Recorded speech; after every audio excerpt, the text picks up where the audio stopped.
What's going on, everyone? Welcome to Essential Scares. I am your host, Corbin. With me today is Bobby. Oh. Hi. Alan. Good evening. And for the first time ever, Ben. Hey guys, thanks for having me on. I'm really excited to talk Spirit Stallion of the Cimarron today. Thank you. Really excited. Thank you. I don't get that joke. Today, we're going to be talking Spirit Stallion. Oh no! Today, we have a very special episode for you. Our very first double episode. We're going to start things off with Fear Street in 1994, the recently released slasher loosely based on R.L. Stine's classic book series. And then we're going to follow it up with a chat about Resident Evil 7. It's our very first game on Essential Scares, so we're excited to get into that.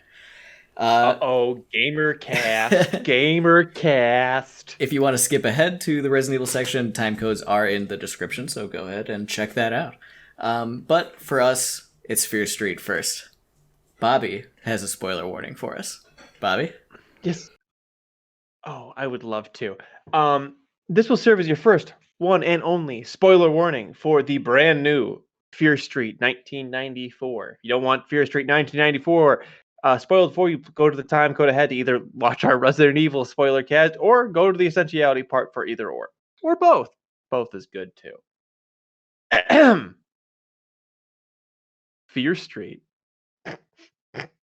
is the best thing since sliced bread.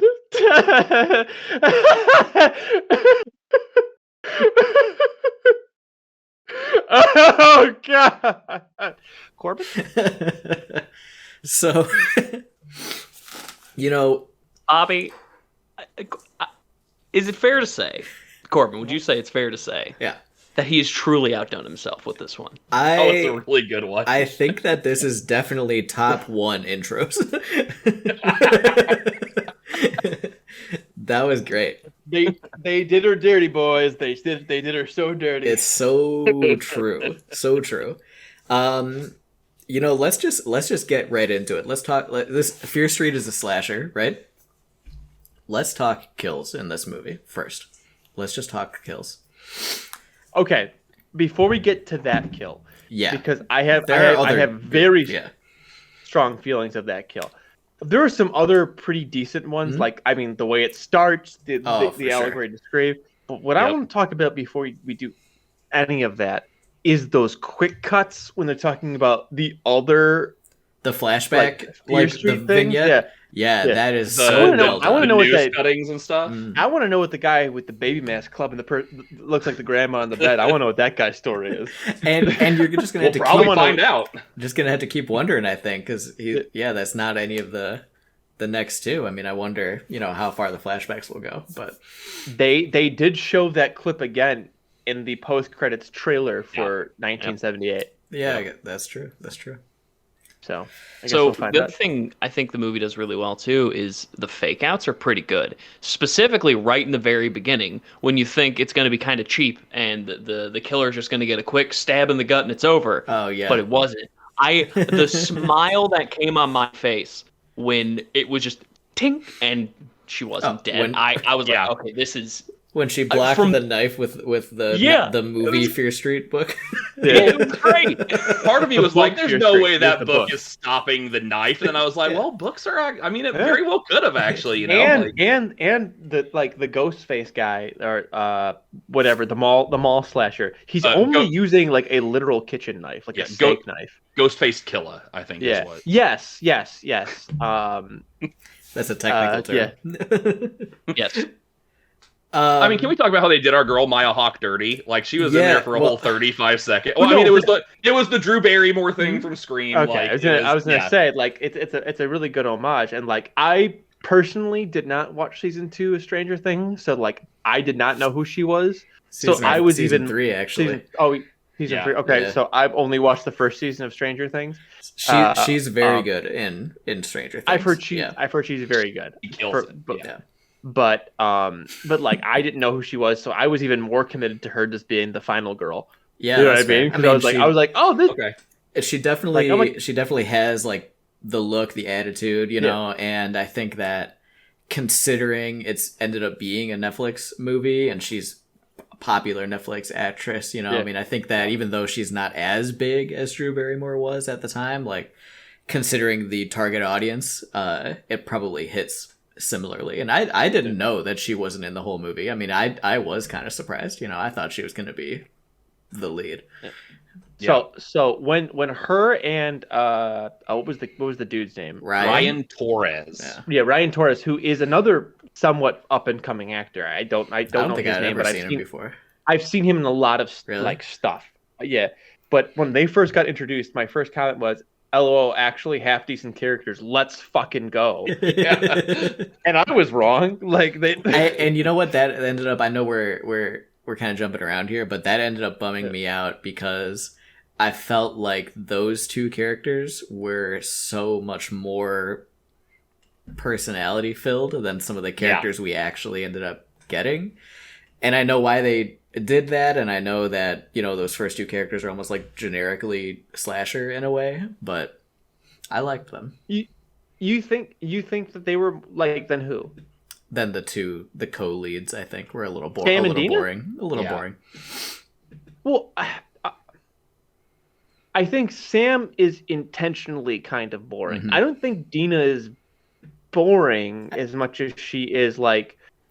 Dina's like weirdly flawed. Like she's kind of like, she's not necessarily like a good final girl because she's kind of like controlling and weird. Easily, like she's kind of like controlling and like somewhat abusive to Sam in like an emotional kind of way. Yeah. But like you also kind of it's also like, I don't know, because I don't know what it's like to be a gay teenager in the 90s. I'm not excusing her behavior. It's wrong when she gets weirdly like, why you banging a dude now that we moved 30 minutes away, and the guy that was groping your ass in the middle of the candlelight vigil. Like, she can do whatever the fuck she wants. She's well, she's not an adult, but like at their age group, right? Who is she to tell her that, I can be like, hey, maybe wait, but like, they're teenagers, like what the fuck? But like, sorry, go ahead. With Sam, they got me. I'll admit it. Like, and preconceived biases. Oh, when yeah. they said Sam, I thought it was the guy the whole time. And when I saw it, I literally like took a breath and I was like, Alan, come on now. Why? Like, I legitimately had like a weird moment with myself where I was like, why do I think like I legit was like, why did I immediately assume that and not even like, I didn't even think that it was like, oh, it's the girl. I didn't even, that wasn't a thought that crossed my mind at all. Then I saw her, I'm like, oh, should have thought more on that one. I think part of this is like, because representation is still a fairly new concept in things like this. And horror movies have always kind of, I think, led the way in that. This is less new in horror, but like at the same time, right? While we were all children of the 90s, we're all the same age. So like, and we're for cis het white passing dudes, right? Yeah. Like, so like our thought process is girl fucks boy. Oh, good. Like, you know what I mean? So it's not like, cause I mean, I'm a hashtag woke SJW cuck, right? So like Don't forget beta. Oh yeah, beta male, ligma male, all that. Yeah. But like I fell for it too. Did like you? I think the only reason I didn't is because I knew in advance that the lead was queer. I didn't. I had seen that a lot on Twitter in the 4 days between it coming out and me watching it, and so like I was more looking for it to see if they would play that up, that way, like to be, a reveal, or if it would just be obvious right away. And I like that the way that they approached it was that it's sort of a reveal for you as the audience member, but all of the characters treat it as something that's just how it is. I think it's really smart, right? Because it like, if you watch, it's a movie that, again, it is a reveal, right? They're not being they're being very coy with naming. Yeah, there's a reason why her name is Sam. Yeah, gender neutral. Yeah, right. Yeah, like but it makes you do. It makes, I think, probably everybody except for Corbin, who had some fucking spoiling knowledge, dude. Like, go, oh shit, why did we think that? Right? It's a really smart way to like turn the mirror back onto you for a second. I thought it was well executed personally. Yeah, I agree. It was. That's only going to work. Go ahead, Ben. It definitely got me, and I've actually watched Fear Street twice now. I went back and rewatched it, and going through the beginning again when they're talking about like, oh, you're just butthurt over Sam, you're just upset because of Sam, like they never once, like, they use very specific language through the whole thing to like never once mention any sort of gender or anything like that. And it's always Sam because everybody's in the know except for us, and then they show us the quarterback touching the cheerleader and we're like, oh, that motherfucker's Sam. Right. Like, they did it, like, I went through and I listened specifically for that because they got me. I was another one of the people that was like, oh, Sam is gonna be the dude, right? But so they were very intelligent about how they wrote that. The way they cast Peter, he even looks like he'd be a Sam, right? Yeah. Like he looks like kind of like he could go either way. He could either be a douchebag and be a Peter, or be like kind of like sensitive and be a Sam, right? And like you don't even question it. And then when Sam is Sam, it's like, oh, okay, that. And for here, listeners, if you're a Peter, you're a douchebag. Yeah, well, yeah. If you're a Peter and have my haircut, you're definitely a douchebag. If your name is Peter, please Discord us. If you're a Bobby yourself. if you're a Bobby and you have my haircut, you're a douchebag. Sorry, all the me's in the world. But getting back to the kills, because I think that's like, I mean, it's a slasher. That's the crux of it, right? Yeah, that's like the whole point of it. That's like a big part of this movie, right? I think that I want to get into the intro sequence a little bit later, a little more in depth, but I think that the brutality of that very first kill set my expectations maybe too high for the rest of the movie, up until the end, because there's a lot of the rest of the movie's kills. There's like, I think that this movie, so far as slashing goes, has a very strong intro and a very strong outro. And then the rest of it is a lot of like very quick kills, a lot of typical like gut stabs. A lot of off-screen stuff too. Yeah, stuff where you kind of like hear somebody gurgling, and then it's like, oh, I was stabbed, and like. Can I challenge that thought? Because I think the middle bit is effective for building the end bit. So the beginning hits you hard, puts your expectations super high, and then you're almost kind of sort of let down. And the way that the end hit, right? Again, making fun of Alan because of Alan's shitty Exorcist takes, right? The middle bit is important because of the build that it creates, right? It leaves you, that beginning leaves you wanting something. Your appetite's wet for the gore, and then it gives you what you want, and then you're like, but I didn't want it that way. No, like, you know what I mean? Like, I'm in the same kind of camp as you, Bobby. I think having a more. But for this, so you admit you were wrong about The Exorcist. Look, well, no, because they're two completely different movies. Fuck you. But I kind of had the same kind of thought process where you have these kind of more simple kills, something that's not necessarily too outlandish. But then when the movie hits, do we want to just go into Kate at this point? Okay, so the whole time Kate's fighting with Skull Mask guy. Yeah. You're like, okay, she's not doing so hot. Okay, she's really not doing so hot. They're not gonna. No. Oh no! And then she gets her head put into a bread cutter, and they show you the whole fucking thing. They don't hold it back in any way, shape, or form. That's one of the most gory kills I think I've ever seen. My heart is good. It's hard to come to one. My heart is much palpitating right now. Think just that scene. I am shook from that scene, like in like a huge way, because like. You expect Simon to die by that point, right? He's like because the Simon, I liked Simon. He was as a Billy character. without killing I anybody. liked him too, but that's the role he filled. Like, yeah, he was a fun stoner character. He was a stoner more than he was a douchebag, but he was the fun stoner guy, right? And he was like the fun dumb idiot. And like, but you had seen him escape death twice at this point. Like, he should have died twice already. So it's like, okay, if he dies, he got more screen time. He had some fun. He dies, he'll die. It'll be sad, but like, it'll be okay.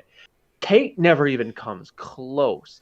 Kate makes the right call every single time. Even when she sticks her neck out. Even like before, Ben, we were talking before on the podcast, she fucking takes the aerosol, the hairspray and the little fucking lighter. Well, I mean, that's what leads her to like, dying, basically. Yeah. Oh yeah. By doing that. But like you're like rolls up like a bad bitch. Like, but like it's smart. Like, it'll burn it. It'll get it away for a second because like burns hurt and like everything runs away from fire because fire's dangerous, right? Like, and like then all of a sudden, like, even after she gets stabbed, you're like, okay, she can still make it out of this. And like, they prolong her getting pushed into the bread slicer for so long. It's like, they gotta let her go. Like, they have to do it. And she's just screaming no for so long. And the actress's name is like Isabel something. I think she was the same actress who was in the second Babysitter movie. Julia Rewald.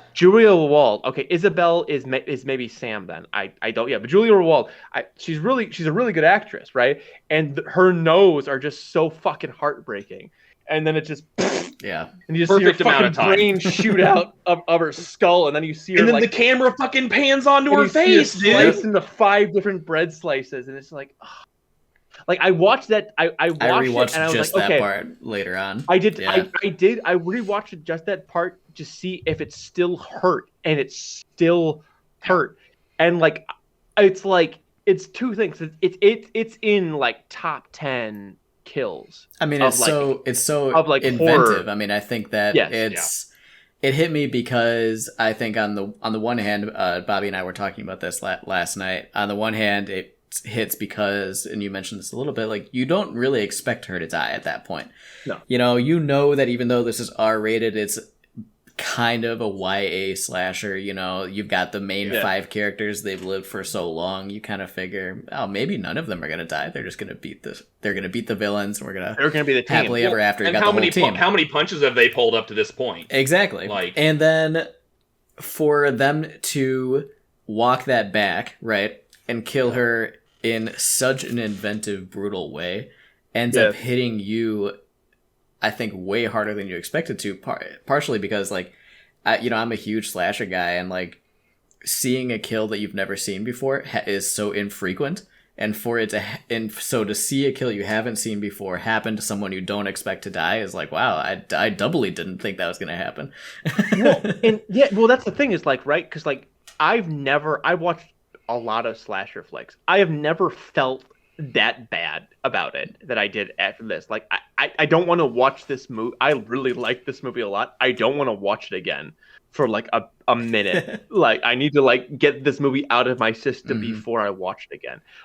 When we were talking about it, I described this movie felt a lot like Stranger Things, right? At least the first season of Stranger Things, for like 90% of the movie, where like the stakes almost feel removed because none of those characters are going to die. And within like the last 20-30 minutes of this movie, the stakes get brought back in a big way, to which like I have no idea what these next 2 movies are going to bring. But like, nobody is safe. Not a single fucking character that gets brought in anything else is safe anymore. Like, it was like when The Walking Dead was good for a while. You're like, fine, and then they killed like Daryl, and you're like, oh wait, or Dale. Sorry, not Daryl. Dale. What? Dale. Daryl died, and I didn't see this on the internet. What? No, sorry, Dale. Sorry, they killed Dale like early on. Like, they killed Dale in like a really weird way because that was not how Dale was supposed to die in the comics. And you were just like, oh shit, everybody can die. And then like a bunch of people died, and then they pushed out forever again. That's why I don't watch that show anymore. But like, there were these moments, like, that's what it felt like, that. And then like the fact that they kill Simon right after, and it's so quick. Yeah, I think killing Simon almost immediately after is, he dies very, like, I think Alan, you were just saying it, unceremoniously. but I think it still manages to hit partially because it happens right away. So there's no, so I think, you kind of are then immediately put in a position where like, oh, maybe they're all gonna die. Maybe for a minute there, I kind of thought, oh, this movie's gonna end, and the reason they're gonna go back in time, right? The next two are backwards. Maybe they're just not gonna beat the witch, and it's just gonna end. Everybody's gonna die, and we're just gonna see other. I really thought that was a real possibility. Didn't happen, but let me read that actually. My notes. So when Simon almost dies for the first time with the slasher chick with in the street, in the street with Ruby Lane, right? When he gets away, my response was in my notes was, they're gonna pull all the punches, huh? 1, 2, 3, 4, 5, 6, 7, 8, 9, 10, 11. 11 note is, oh fuck. Oh, fuck, I was wrong. Fuck, they killed Kate so fucking rough. Fuck, they killed Simon too. My God, this movie rocks.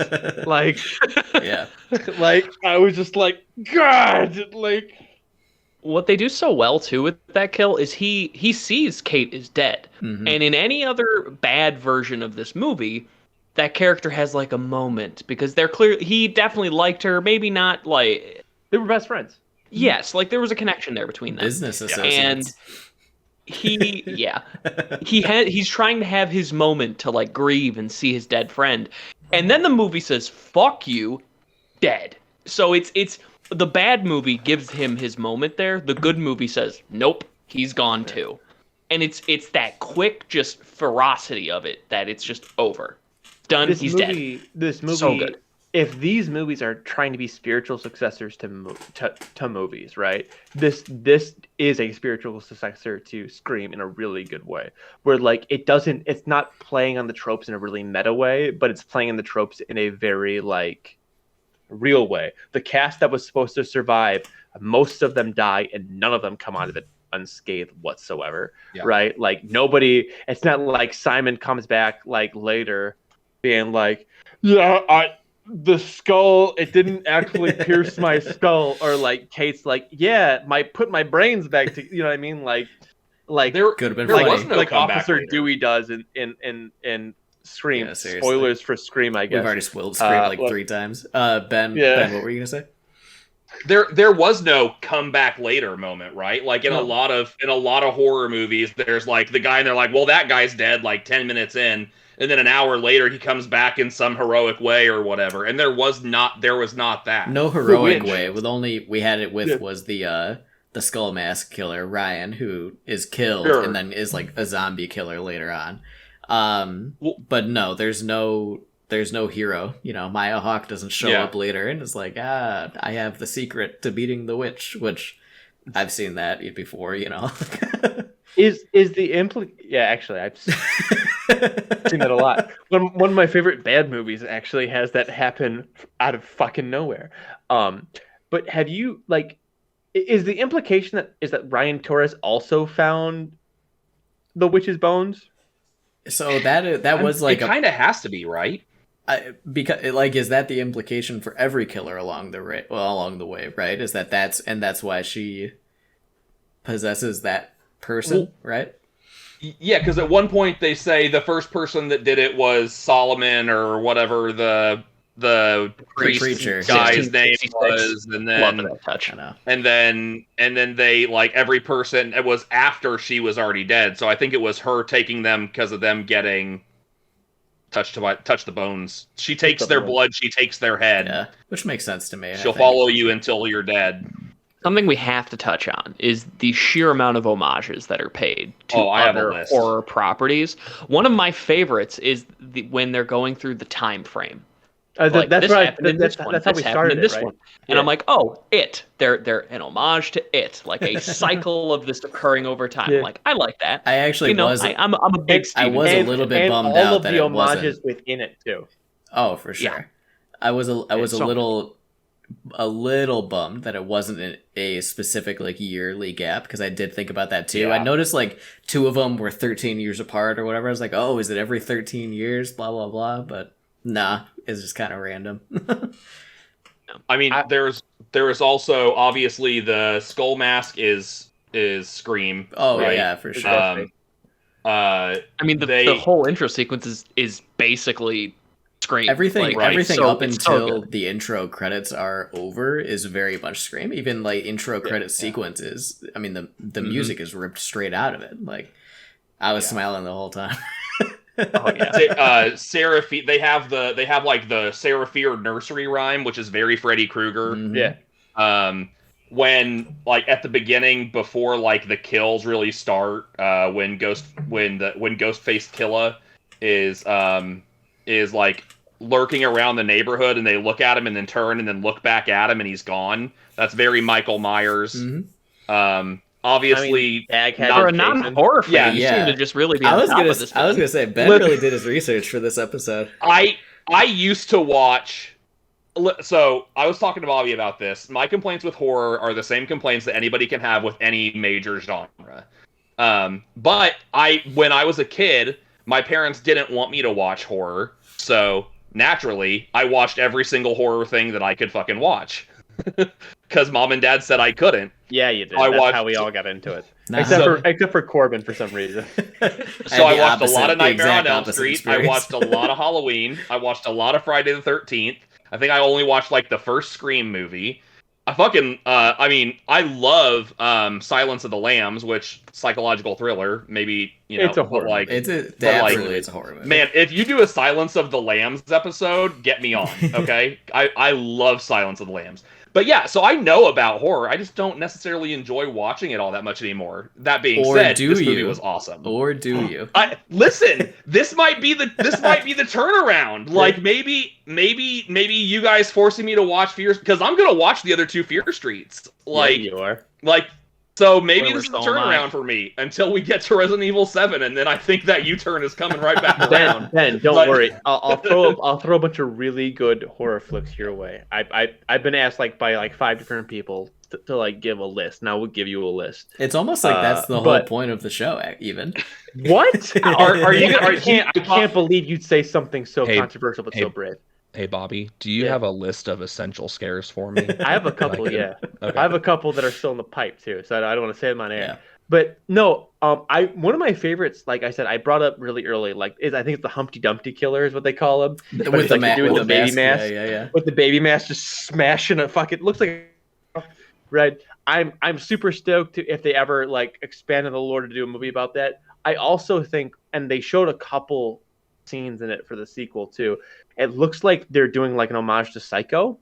For Like which the one? dude, it's like it looked like the dude from the 1950s. It was the guy Oh, who he yeah. just looked like Milkman? the milkman. Killer. I hope that we see more. That was the one that I was the most interested in, that we weren't confirmed to get, because I knew we were going to get the Jason movie. We knew we were going to get like the Witch movie, But the Milkman was the one where I was like, oh, okay, I could kind of get down with a movie about this one. like kind of like those like Psycho sequel type things. That those movies are Shockingly underrated, I'm gonna say. Yes, gonna say that was the phrase I was trying to find. Yeah. Absolutely. But like there's a lot in that like quick cut of scenes that that leaves you wanting more, right? which is hard to do, I think, especially. Yeah. I think it almost primes you because you know that this is an anthology trilogy right off the bat.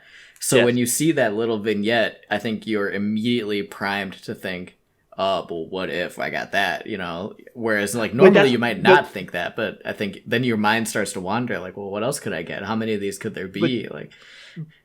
But that's why this movie is so important, because the Conjuring universe is fucking garbage bullshit. But this could be good, right? A slasher cinematic universe, dude. I'm sorry. Slashers are built for anthologies, right? Yeah, I mean, there's a movie called Behind the Mask: The Rise of Leslie Burton, So which good. I talk about a lot, and we will eventually watch for this cast.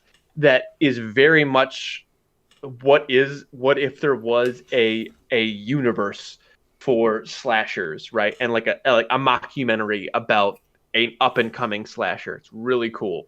And this is a different take on that just sounds So good. Yeah. I like.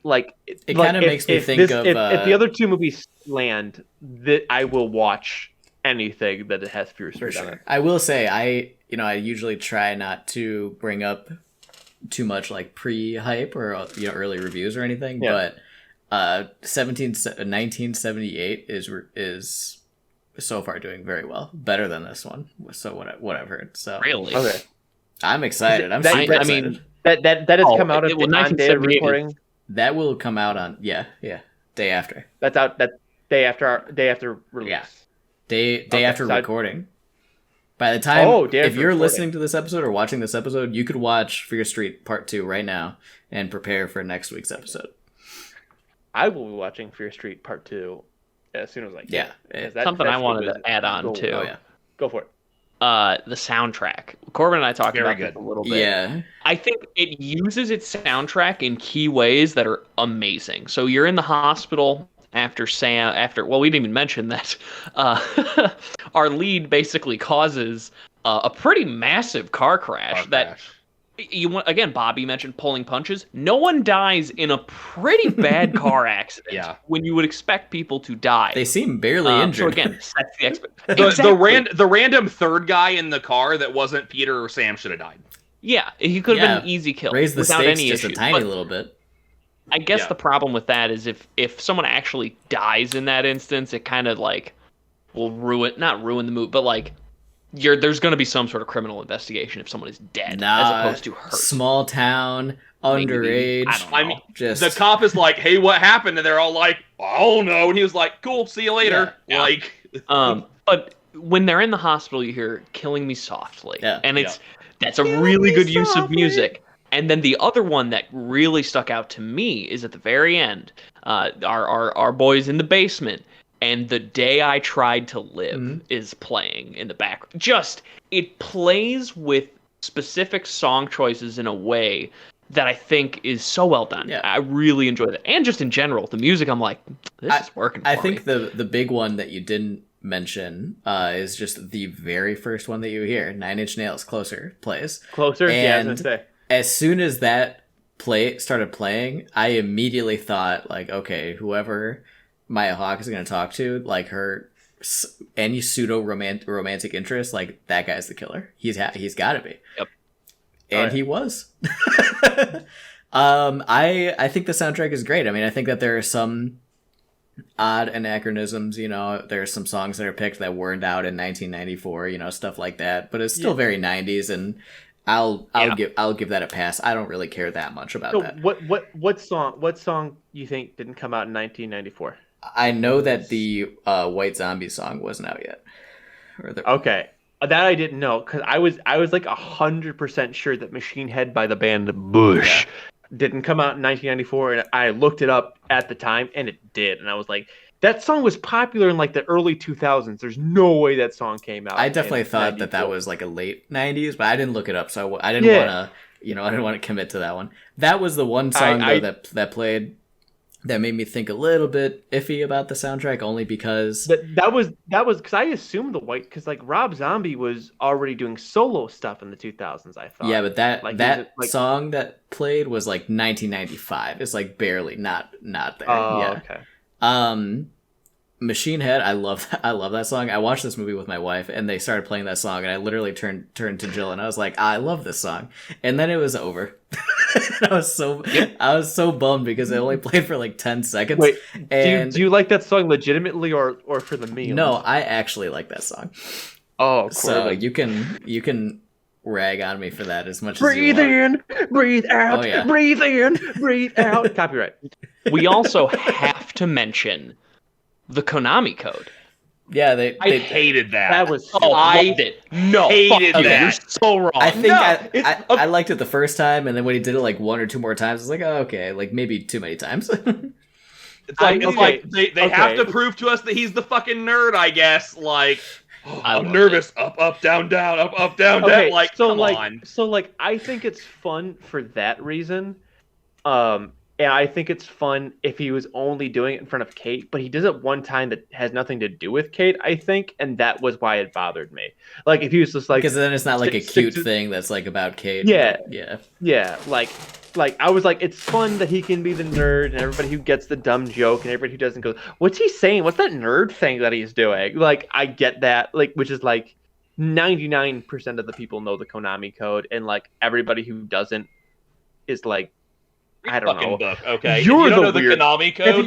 You're the weird book. one. You're the weird one, okay? You're the weird one, or like you're of the age group that did not grow up with video games, which is fine. But you're just of that age group. That's fine, right? But this movie is decidedly not for you. Like that was fine, but like it felt too much. It felt like like you said, it wasn't a cute thing for Kate. It was. It became the pandering thing. And it was like, eh. It felt like to me like a movie that is built on homage. That one might have been like, we didn't need this one. Yeah, I think it was not necessary. Yeah. Can I be slightly negative on this movie? You can be as negative as you want. Yeah. I kind of feel like Ruby Lane and Nightwing were wasted. Yeah. Well, Nightwing we're gonna get a lot of in the next movie though, so he was just like a tease. Sure. Well, like, so I feel like it would have. So Peter died, right, in the hospital. He's sitting there, like, oh, get your dick boyfriend to stop being a dick around our house wearing the ghost mask and whatever. And then he just gets stabbed, and it's like, okay, cool, he's dead now. I think that moment could have been a lot cooler if it wasn't Ghostface Killer, which is what we're referring to him for. Like, if you're not calling him Ghostface Killer, you know. But like that, if that was Ruby Lane or even Nightwing, like it's like, oh shit, there's more of them. Like, what's going on? But I don't know. Like it seemed like I almost wish that maybe like Ruby Lane and Nightwing show up in the shopping mall like at the very end, and it's just like, oh shit, there are more of them, or they do more earlier in the movie. Like I just kind of feel like they were wasted.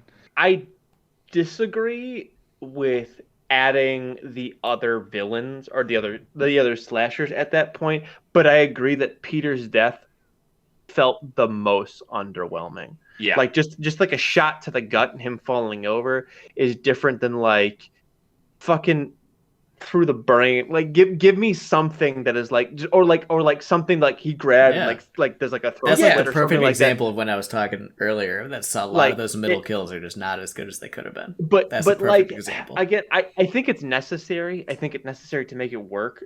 But like, see, I really like this movie a lot. But I agree that like that one that kill in particular was like a like it doesn't work as well. It just doesn't work as well. I think I disagree with you guys. And the reason it's okay to be wrong. Wouldn't be his first time. I think in a way that because that's a very bog standard kill in a horror movie.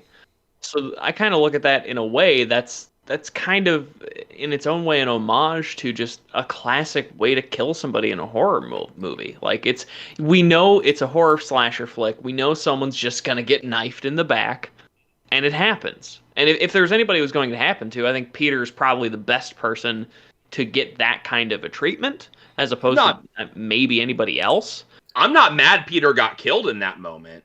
No. I just what Ruby Lane did, nothing. Like she jumped on Simon for 2.5 seconds, gave him a little nick on the side of his neck, and then she got shot 4 times, which that's the only time that gun comes into play. Yeah. Like they steal the gun and it's like, oh, they have a gun now. Cool. 3 shots into Ruby Lane, gun disappears. Like it was at least a 6-shooter. Where are the other 3 bullets? You know what would have been a cool thing to do in that scene? Because you don't necessarily want Peter to live, and you don't want to feel bad about Peter dying. Yeah. Right? What they could have done is because you're as a moviegoer, you're sympathetic towards Dina, right? Yeah.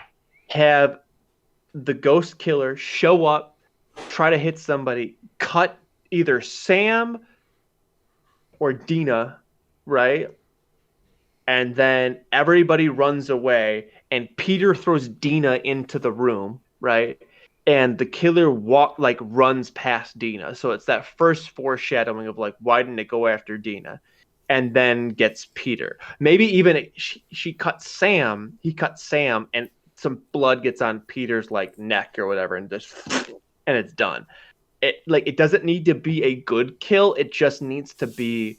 There could have been a little bit more than, oh, Peter's not the killer, because we as the audience, we've already assumed Peter's not the fucking killer. Yeah, Peter's like he's too like it's too obvious. It's too obvious of red herring, right? And like it was the same thing of like the Fonzie in Scream being the killer. It's like, no way. Yeah. No fucking way. That's so Speaking of red herrings, Yeah. do you think the dad is that going to get explained a bit more? Because Well, I mean, he's literally hasn't been in the movie at all. I think that Yeah. no, I don't think so. I think that the dad not being there is an homage to the books. You know, it's an homage to YA fiction in general. Like, parents just aren't around. Like, that you have these 14 to 17-year-old kids just living their life, no parents. You know, and I think that that's what that was to me. I don't expect to ever see the dad. the only thing that I think contradicts that a little bit is the cop showing up saying it's happening again, leaving a note at Dina's door. Like, It's not That's not Dina's door. That was at C. Berman's door. Yeah. I thought that was Dina's house. No, that was definitely C. Berman's. Yeah, because I think we're gonna Berman. see over the next two movies that the cop is in on it. Oh, okay. Yeah. My I whole don't point think the about cop the red is in on herring it. dad, I take it back. I don't know if the cop is in on it, but I do think the cop is like fundamental part of it, right? Yeah. Yeah. I agree with that. That being Maybe he's said, not like causing things, but I do think that I think that he's less good than you expect him to be. I think he's gonna slowly become the Loomis. Do you think so? Yeah, I think I'd like to see that, but I don't expect that to happen. We'll see. Yeah. But no, again, like, as somebody who had a working father and a mother going through college in my high school career, there was a lot of times where it was me and my brothers, or me and my dumb high school friends, who I love all very much, and who all are probably still listening to the podcast. Hello, everybody. Like, just hanging out and doing dumb stuff, like tying a computer chair to the back of my buddy's truck and just driving around the block, holding on as hard as we possibly can. Things like that, which is very young adult fiction, right? Sure. And then my mother coming home from class and being like, I had to rush home from class because someone from the neighborhood called me and said that you guys were being idiots, right? But then again, I didn't have to deal with the alcoholism bit of that. So like, there is a certain level of like, that is a very real thing that I can absolutely relate to, of just being like, you have busy parents. Yeah. Like, I can relate to your story of someone from the neighborhood calling. My mom, growing up, was a dispatcher. So every police officer in the entire town I grew up in not only knew my face, knew my name, knew my sister's name, knew all of us. So I could get away with nothing because everyone knew who I was. So I feel you on that. but no, like that, like part is like what this movie is, right? It is very much like Dina can get away from it because she isn't somebody who anybody knows, right? But she is a key part of the, like, it's the difference of privileged versus non-privileged people, right? Yeah. Sam's mom is like concerned about her all of the time and doesn't like Dina, partially because she's a homophobe and almost entirely because she's a homophobe, but because Dina is admittedly probably a bad influence, For right? sure. I mean, like, I think so even like, if they were just friends, Dina is kind of like she's a bad influence friend, right? Her friends are drug dealers. You know, she's definitely controlling, even if it was just a friendship. I think that there's definitely an angle of, even as a parent, even if you aren't homophobic in the mid 90s, you might not want your kid to hang out with Dina. Well, I mean, that's even kind of played up in her whole breakup reason. Mm-hmm. Like, she only moved a half hour away, and that was enough to ruin the whole relationship. Now, I mean, that there's probably some more. I think that part of that is because like as you know, if you're, you know, they have no way to get around. Half an hour drive is pretty far if all you have is a skateboard. I was gonna say, you know, I mean, how are you gonna get there?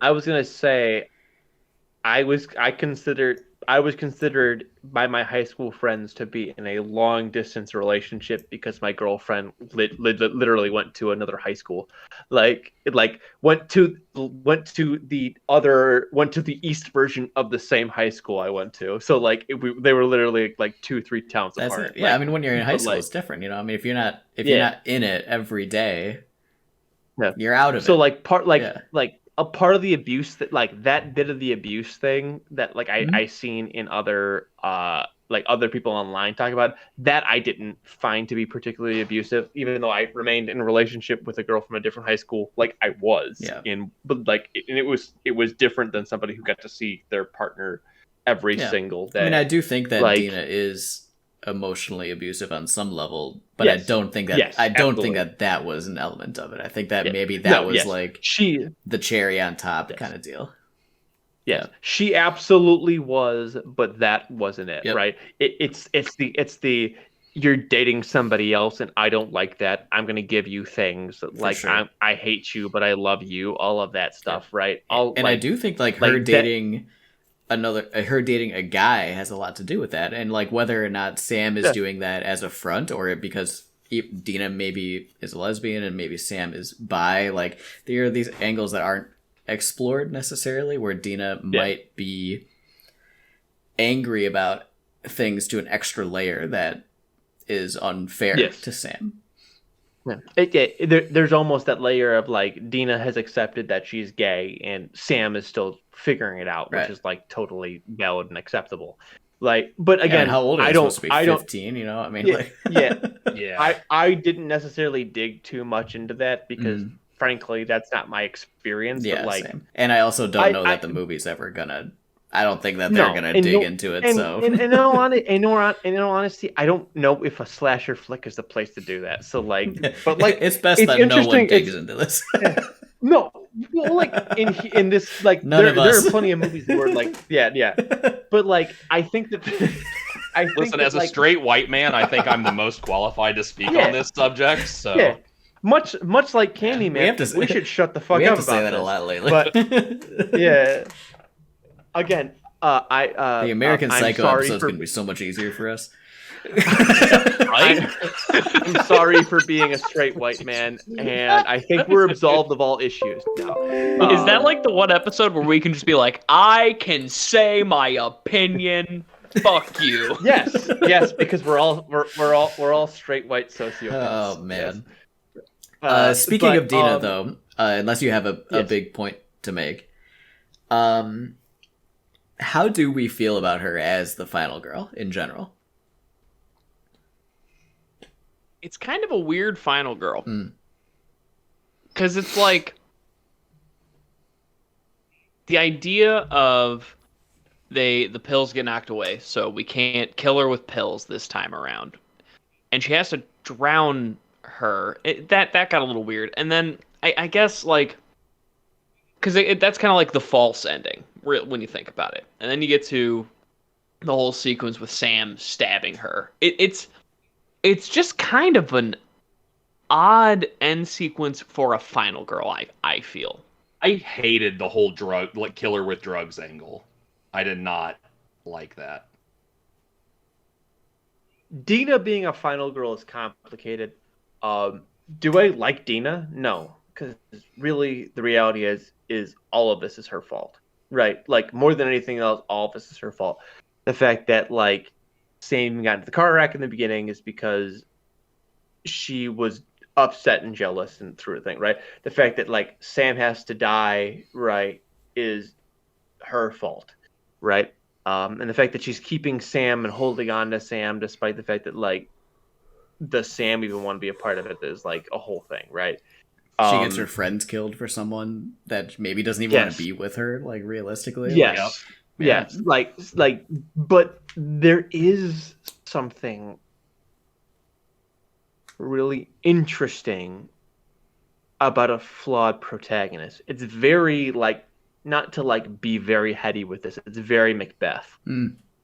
Like where like the protagonist, or King Lear, the protagonist is very flawed, and like you don't even necessarily like, you end up more mad at Dina in the end, but you're still wanting her to save Sam, because Sam, even though Sam is kind of bland and boring, she's very pure, and you want Sam to be okay in the end.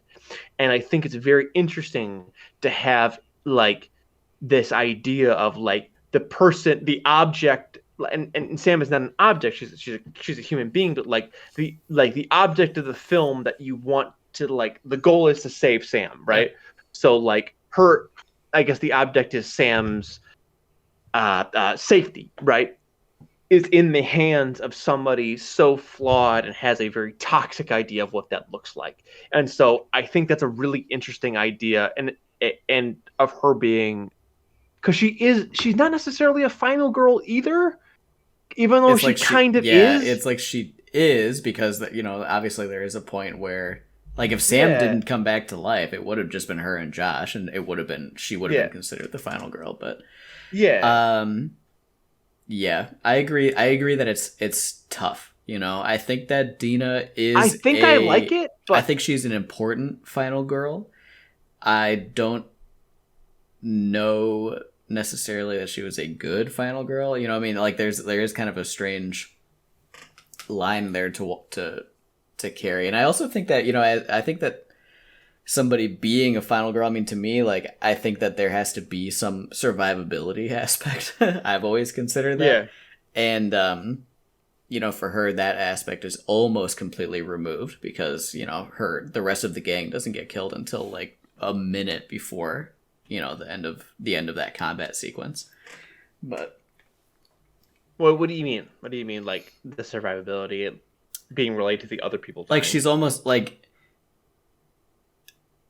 like, up until Kate, right, and Simon get killed at that very, very, very end, all 5 of them were alive for the whole time. You know what I mean? So I think that, like, the title is almost given to her, would almost be given to her more like ceremoniously than, like, you know what I mean?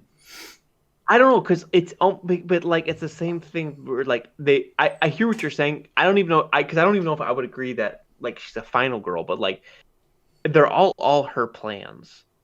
Yeah, like, I'm not disagreeing with that. The only plan that they had in which, like, that isn't hers is where they're going to sacrifice Sam, which is probably like the only good plan. Like, I don't think any of the plans were Dina's.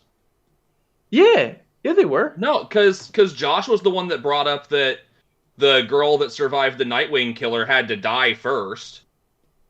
Oh, and then you're right. And then whose idea? And then it was Josh. It's all Josh's idea. Yeah, no, it was Josh that was like, no, she is bait. Like, we are going to use her for bait. Like, but I do want to say one thing about, like, all of this is, like, this movie is really, really well acted, right? I agree. Yeah. What is her name? Kiana Madeira. Thank you. Madeira. Kiana Madeira. Thank you. I knew her first name, but I didn't know her last name. She does a really good job. Yeah. Right. They all do a really, really, really good job, and, like, she does a really good job. Like, you end up being conflicted. Like, you're like, do I like her? Do I hate her? Like, so I don't know. But, like, yeah, I think you're right that, like, if you're gonna say Dina is a final girl, it's ceremonious at best. Yeah. But, like, I feel like final girls are, like, the fact. Okay, I would challenge that in one aspect. Final girls, besides, like, a Laurie Strode, don't typically have to deal with the killer for the majority of the movie. And and even Laurie Strode does not have to deal with the killer until like the final act. And Dina does everything right at the very end, which is like what's important. Even like tying Sam up with the phone cord is like super important because you think she's gonna kill Josh, and it ends up being Dina like, hey, Sam's got some issues. We need to figure this out, right? Sam's not feeling like herself. That's the one. But there are some moments that really give you that panache. Yeah. I mean, I'm not against I'm not against calling her a final girl. Honestly, I mean, I think that it's even a core component to some of my later arguments. I have a question. I have an answer. I hope. What's the bloody nose thing about? Because I don't think the bloody nose thing is consistent. Is like possessing them. It's like bloody nose. Then why did Dina get a bloody nose? Because she was like just within range, and that's why she even throws the cooler. And she's like immediately after she throws it, she's all like conflicted, like, oh, what am I doing? Blah blah blah. And I think that there's like a split second there. Yeah, I think this is I think there's going to be this whole thing of like, this is a larger machination in the witch's plot. Like, the bloody nose thing would make sense to me. Ryan Torres at the beginning, like, there's nothing that showed him with a bloody nose or him, like, interacting with the witch at all. Maybe we missed it. Like, it's just... He says his name. The witch says his name in the very beginning, and like the fly shows up. And then he's off screen for a little bit. Oh, so. I did not. Well, you're right. He was off screen in the mall for about 30 seconds. So that very well could have happened. He had to lock up and put his Ghostface Killer mask. That's right. On. His Ghostface Killer mask. You know, shout out to the Wu-Tang Clan. All that said, though, I mean, I'm ready to rate this movie. I don't know about you guys. Yeah, we can score this. Are you ready to rate?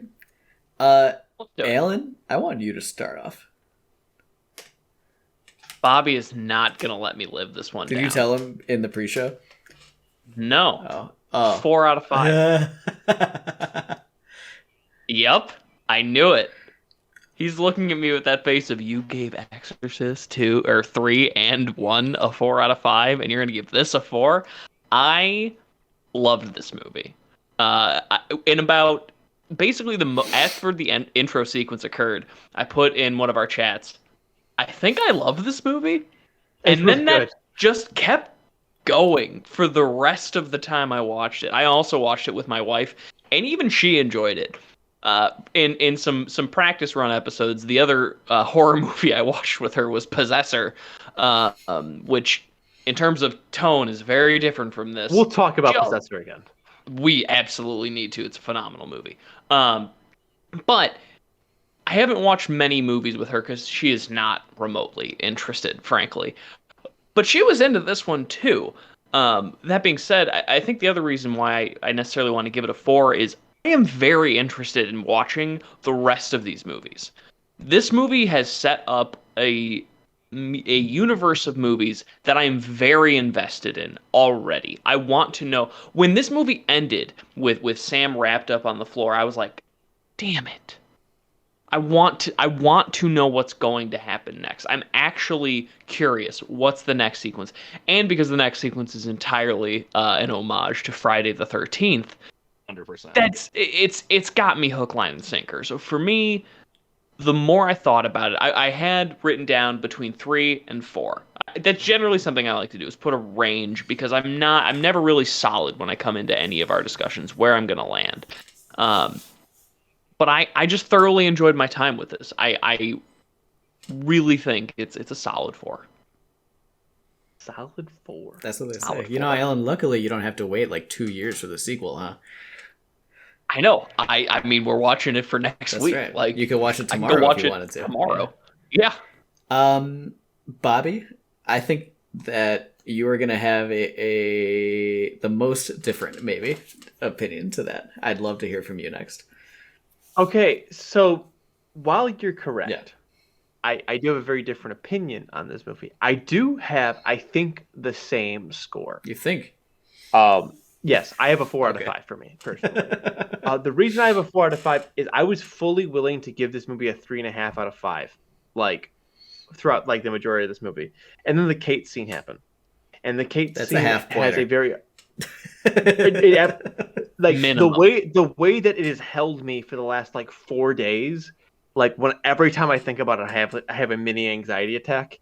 Like it holds me. It held me to the point where I almost gave this movie a 4.5. But I feel like in time I'll become a little bit more desensitized to it. So like I don't want to like. And I think like on its own, it's a top 10. Like it's a movie that like. Not to get into the essentiality of it, if one scene can hold a movie as essential, this might be something that has that, right? That being said, like it's a really good movie. Is it The Exorcist? No. Is it The Exorcist 3? In a different way, probably, yeah. It's really good. Like it's a really good horror movie. Is it and probably the sequels holding up to a point of like doing the best way you possibly can to create a cinematic universe in the world where cinematic universes is like happening, throwing 3 movies right in a row really quickly at you is probably the only way you can set up a universe in a way that's really smart. So I think that this is probably the best way you can do this. Am I more excited for 1978? No, but I don't like Friday the 13th, but like I think I'm probably going to like this more than I like any Friday the 13th movie. So like that shows what the props are. I think this movie deserves a solid 4.5 out of 5. It's getting like a solid 66 from critics and things like that from what I've seen. Like that is exactly what a good horror movie gets. It's so like it's controversial and not just straight up bad, which means it's a good horror movie. So like I hold to that. Yeah, 4 out of 5. Nice. How about you, Corbin? That's right. Yeah. Challenging you first. Yeah. So I loved this movie, right? I had a blast for most of it. I had a smile on my face for the entire intro sequence. I'm a huge Scream fan, and a lot of movies try to ape it without getting there, and I think that this was like the perfect type of homage. The way that they did it was like very clearly Scream, but also very much its own modern interpretation. I loved it. I think for me personally, a lot of the movie didn't hold up to that first 5 minutes. But I do think that the movie is well acted. I think it's well directed. The sets are all really good. Like, I think that there's, on the technical side, a lot of it is very, very well done. And that props it up higher than expected. I mean, this movie was originally supposed to be in the theaters. It wasn't a Netflix original. And I would have been totally cool with seeing this in the theater. Yeah. I liked it a lot. I'd see it again. But, I didn't love all of the characters. I do think that some of the kills in the middle could have been better as a slasher. I'm very, very excited for the other ones, but I would give this a 3.5. Side note, if this was in the theaters, could you imagine, like, right when 1994 leaves the theaters, they throw 1978 up? Yeah, like how cool would that have been? Like that would have been so like dope. I love the week, but like the 3 weeks in a row Netflix releases, but having like 3 months in a row big theater releases, that would have been sick. Dude, I would have loved that. And I'm cool either way. I think both are really cool ideas, but like that in a times past would have been the coolest. Like that would have made this one of the most iconic film series of all time. The whole summer of fear. You get to go in and do like a triple threat thing, like they did with Infinity War. Like that would have been cool. Ugh. It was so cool. But hey, Ben. Yeah. What do you think about this movie? Man, like, so spoiler alert, like I'm the least horror-y person on this podcast.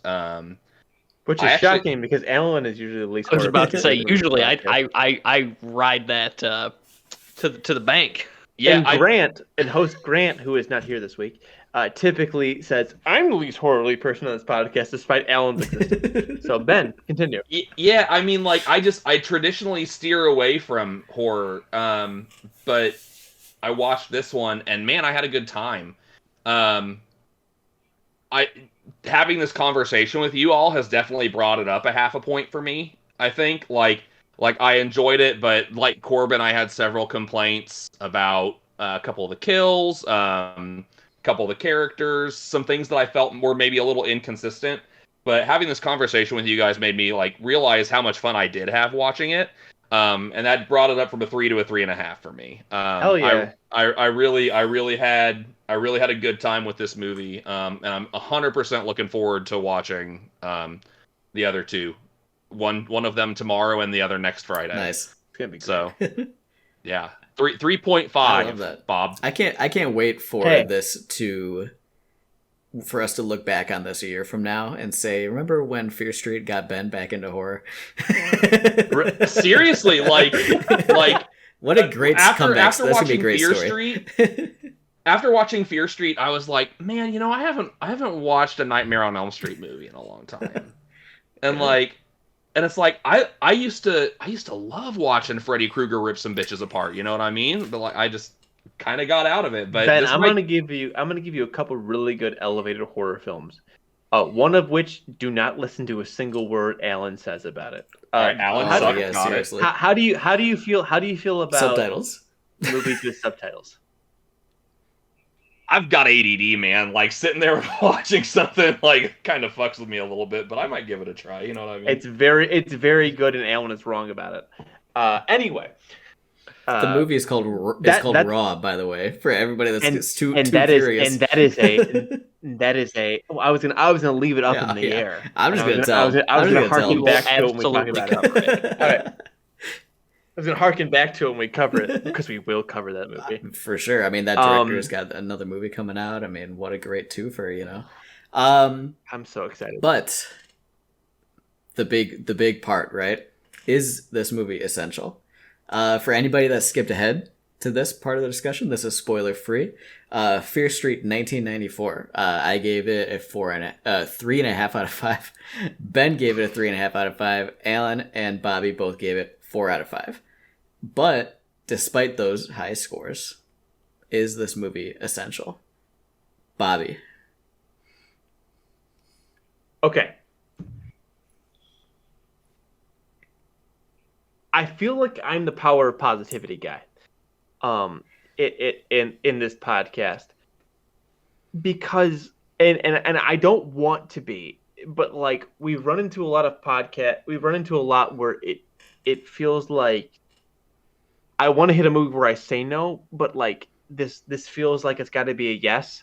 I said The Conjuring is no, but The Conjuring is obviously no. No one's going to be watching those Conjuring movies in like 10, 15 years. They're flash in the pan. I'm going to say yes with the caveat, like I did with The Purge, right? Because it's got to be, right? If the other two movies hit as well and as hard as these do, the series will absolutely be yes. In the same way that like we'll all be watching the Marvel Cinematic Universe for the next 15 years and you'll have to watch the old ones, right? Like this is different. It's not going to be the Marvel Cinematic Universe because it's a different beast. But like so when Iron Man came out, I know, but like this feels like the best way of doing a horror CU. You know what I mean? Doing the FSCU, right? Like it's it feels so strong with so much lore in so little time in a cohesive story that like you could even do R-rated Goosebumps movies in this, like Curse of the Mask, but like make it a fucking gore flick. Like it just feels like this feels important. I watched this movie, did not think it was perfect, but felt like it was important. So I'm gonna give it a yes. Absolutely essential. Nice. With the caveat. So if the next two end up being not so good, are you gonna walk this one back? Yes. No longer essential. I will forget it. I will absolutely pull a Grant and walk it back. I will not walk it back in this episode, but later episodes I will walk it back if it There you go. So in the same way with the Purge, the Forever Purge, which I can safely say right now with how little people are talking about it, I'm safe to say walking that one back. It's probably not essential. But this one, it feels like it just feels important. Yeah. It felt good. It felt important. Yeah. I mean, I agree. I mean, I think that coming into it, I actually agree that it's essential, not because of the potential sequels, but just because of the movie itself. I mean, I think I loved the way that it adapted the style and the themes of the novels without being just based on an original story. I mean, for me, I think that that's a great way to get fans interested and to add more to the universe without potentially hampering in a direct adaptation, which happens all the time. I think that the lead, while I had some problems with her, I think that she's important, and I think that her status in the horror world is unique. And I think that a lot of times, we talk about it a little bit in the spoiler discussion, a lot of times horror pushes first in like mainstream angles because horror is at its core sort of, on the edge, right?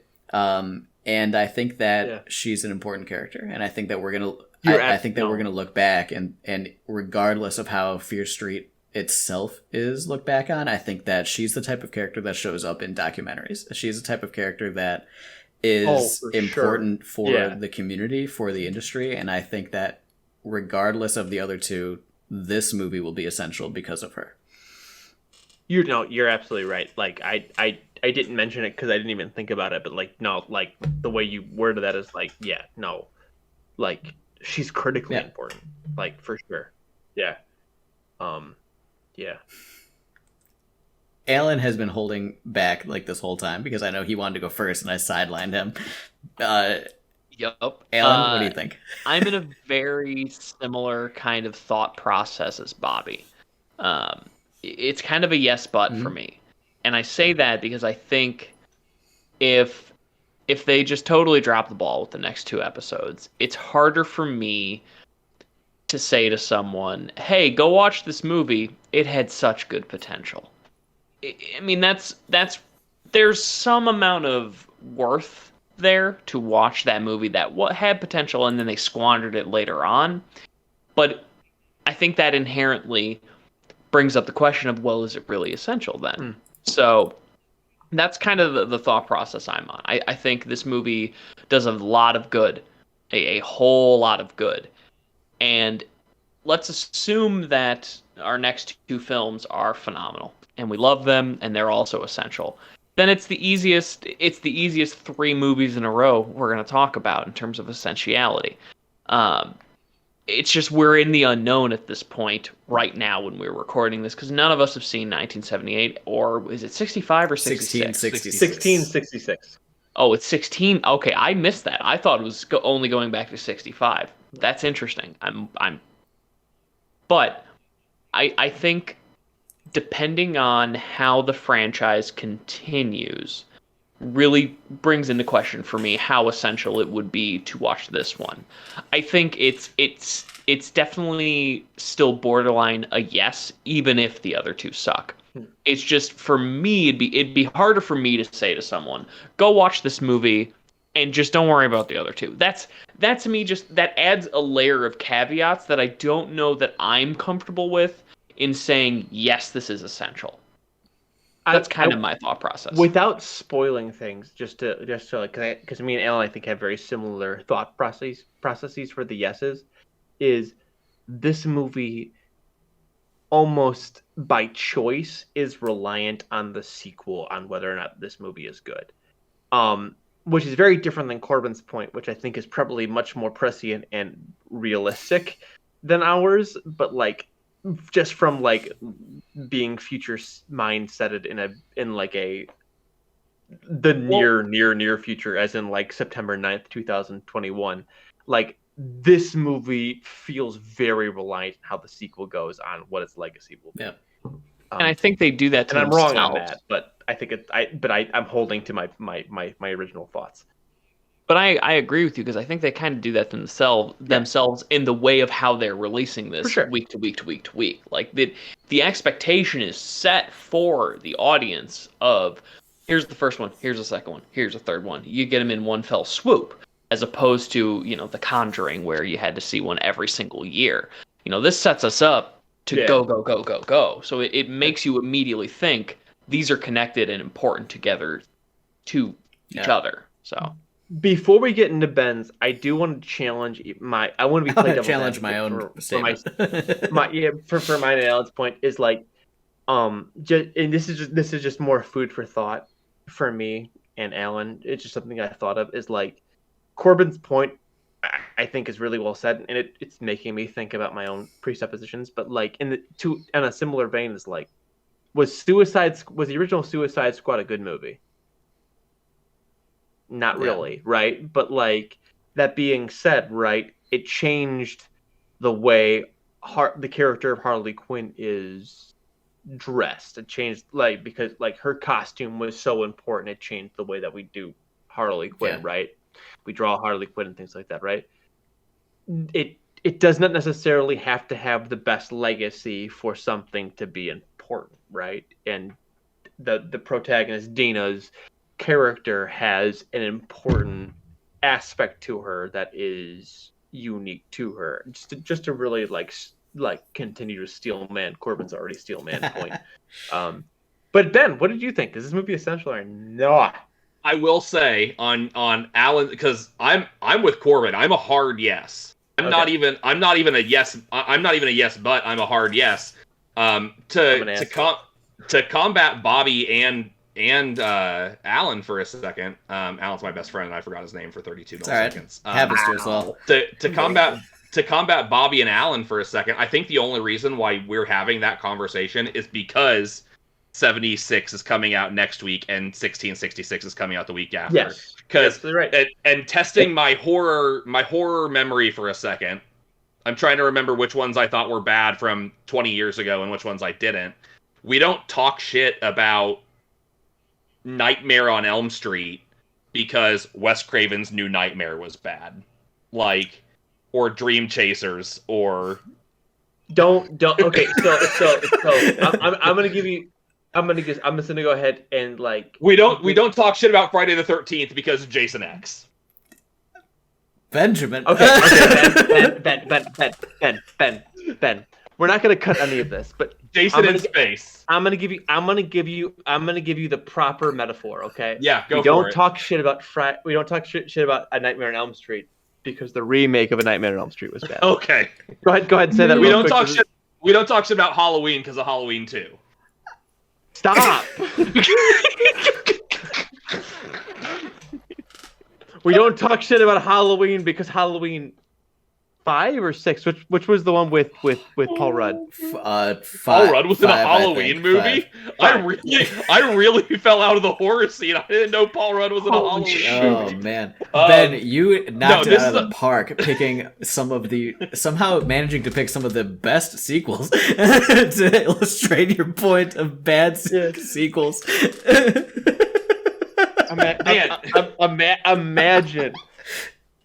Get in the comments! New Nightmare was bad! Oh, you're so wrong. New Nightmare is fantastic. And if you like Friday the 13th, how can you not like Jason X? Jason X owns itself so hard. Jason X might be the only Friday the 13th movie I like. Jason Takes New York. Friday the 13th is Jason in so Jason X is Jason in space, right? Yes. Okay, cool. Yeah. I don't know about that. But anyway, hard it's hilarious. Hard yes right. On the essentiality. Put head in the fucking... Yeah, one of the best kills in Slash history. Putting the topless co-eds in the sleeping bag and slamming them against the holographic screen. Yeah. Come on. Friday the 13th, Jason X is just so good because it just decides to not give a shit, and those movies should have decided to not give a shit 5 sequels ago after Jason Takes New York, where they decided to not give a shit half-assed. Anyway, we're gonna get into that way. I'll bring hard yes on this being an essential, and I'm actually I'm gonna bring up a different conversation than the one Corbin had, which is 100% valid. I think that this is essential because I think this could be the gateway drug. I like that thought. This could be, because for me, obviously I got out of horror. I obviously don't remember my horror history very well. But watching this, I'm maybe horror's not what I try to pretend horror is in my head. Like, and I think that without going into spoil, like, we talked about the amount of homage in this for a specifically large amount of time because we loved it so much. But I think we show like, oh, baby's first horror movie, because there's nothing that's necessarily too bad in this, right? Except for, yep. But there's the one thing that it's like, oh, maybe we should put like a spoiler trigger warning like before baby's first horror movie gets to that. Yeah, but a key scene that will be remembered as a part of horror history. I mean, that's the only thing that it's like, oh, maybe someone needs to like gird their loins before they get to that. But like, oh, did you like this part of the movie? All right, let's go back and watch this series of movies. Oh, you really like this portion of the movie? Let's go watch this series of movies. Like, I think that this is a very good gateway drug, and I don't think that the potency of this gateway drug depends on its 2 sequels. That's fair. I can see that for sure, though. Similarly to Stranger Things. I think Stranger Things for a lot of people was a gateway into certain angles of horror, Stephen King. And I think that, especially for younger audiences, you know, and I think that this could kind of hit a same target. I feel you on that. So it's a hard yes for me on this one. I also have the obviously that's 4 yeses, kind of 3, I guess, if you guys each gave half a yes. Half a point. You know what? I will take the brave stance of confirming my yes without the caveat, even though I think the caveat's important. I'll leave Alan to that. I think Alan, that this movie is very good. Before we move on, I do have my wife's mini review because I asked her for it. Okay. She said that she would give it a 3 out of 5, so the lowest score out of everybody. She said, no wonder she thought The Exorcist 3 was unessential. She said it was also not essential, but she would recommend it. And when I asked her why, she said it was a fun and cool movie, but that there wasn't enough new stuff to make it essential. To build too much on homage to be essential on its own, which I can see that. I can see that angle for sure. But yeah, there you go. That was Fear Street, 1994. We're going to move on now to Resident Evil 7. This is a longie today, guys. A double For the 2 of you who skipped ahead to just this point, Resident Evil 7. That's right. Resident Evil 7, the 7th numbered entry. Bobby? I'm glad you phrased Thank you. it that way. I actually... I've done this joke a few times in the past. I wanted to say Resident Evil 7, the 30th entry in the Resident Evil game franchise or whatever, but I didn't count how many there were in advance. Your lack of work is terrible. But despite all of that, Bobby definitely did some work and has a spoiler warning for us for Resident Evil 7 Biohazard. Bobby? I absolutely do. This will serve as your first one and only spoiler warning for Resident Evil 7. If you have not played Resident Evil 7 and would like to leave that game unspoiled for you, please skip to the timecode ahead to our decidedly unique essentiality discussion. The game which you are about to see reviewed is an account of a tragedy which befell a group of 2 youths, in particular Mia Winters and her valid husband, Ethan. It's all the more tragic that they were young, but had they lived very, very long lives, they could have not expected, nor would they have wished to see as much of the mad macabre that they have seen that day. For them, an idyllic summer afternoon drive became a nightmare. The events of that day were led to the discovery of the most bizarre crimes in the annals of Japanese American history. The Resident Evil 7 Biohazard. Corbin?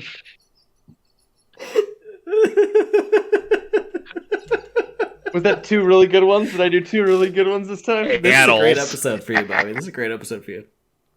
That is the opening crawl for the Texas Chainsaw Massacre 1. So I think that's a great, something that I realized after seeing Fear Street is that this is a double episode could not have been more apt because these are 2 entries that are so profoundly built on homage, it's almost like suffocating at times.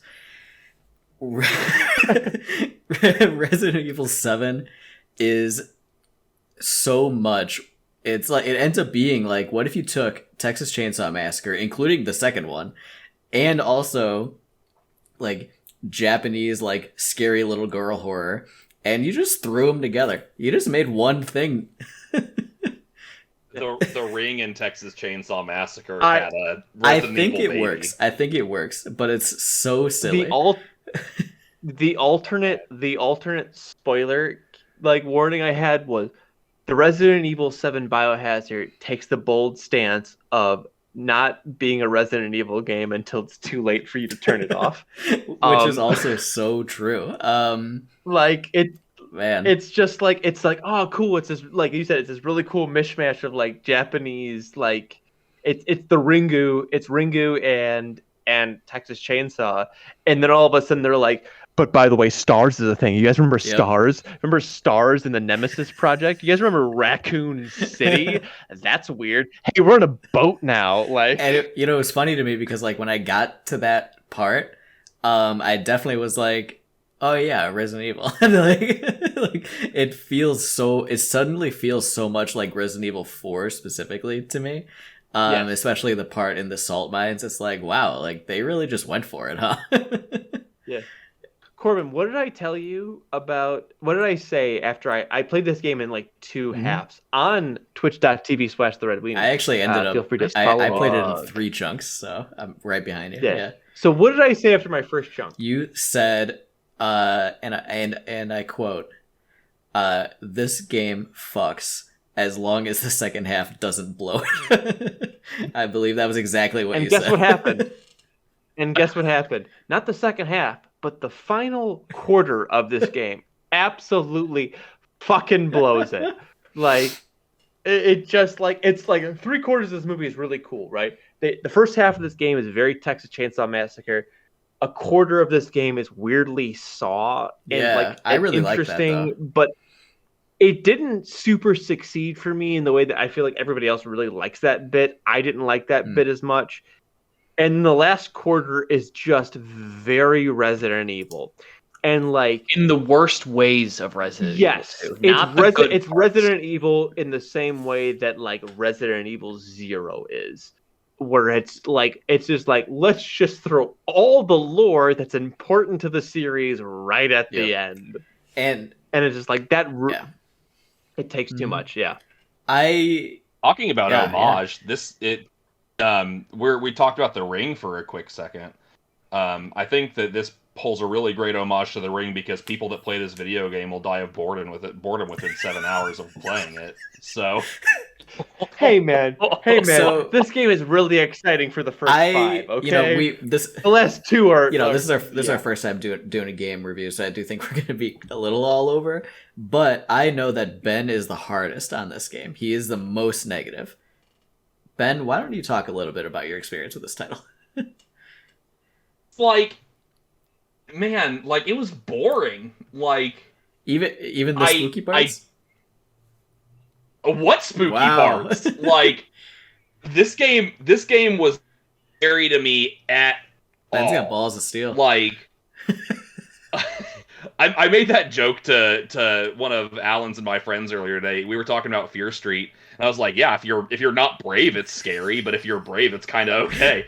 But like, talking about like, so I have a little synopsis of the thing pulled up. Ethan shows up to the house. I thought this was fun. Like, I thought it was nice. I thought like the ambiance was like cool, but like nothing ever scared me. I thought the bakers were creepy, but I was never scared. Like, I don't even remember getting jump scared at any point. Definitely got it. They definitely got me a couple of times. And like, and you could see me get scared about Margaret on screen. That was a great bit. Got me. She was my least favorite out of all of them. I think that was the best. That was the single best encounter of the whole game. Yeah. Man, like, I don't know. I was like, okay, bugs.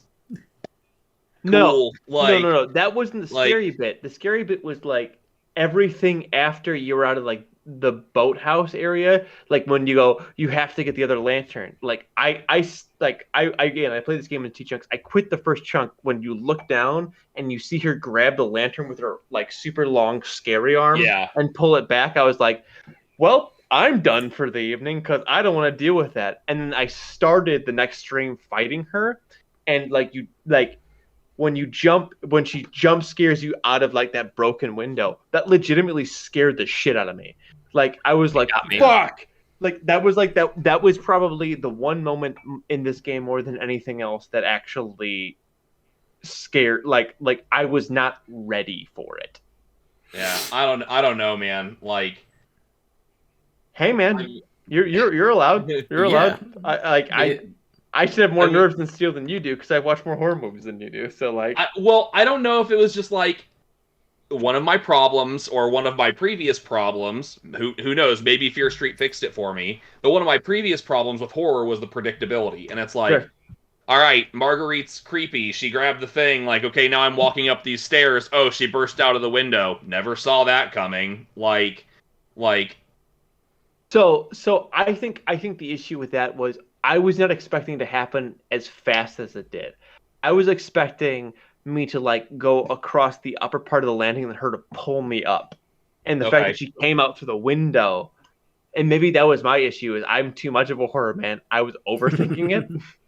I was like, there's no way they're gonna push me through the window. They're gonna like grab me over the side and be like, no, or like I'm gonna come down after I pick up some items for the boss fight, and she's gonna like pull me around the corner. Like, I don't know. I mean, I think that there were a couple of jumps that did get me. Not all of them scripted though. Sometimes just like randomly, opening a door and something's there. The classic Resident Evil, I think that. I try my absolute best when I play horror games to not think about it.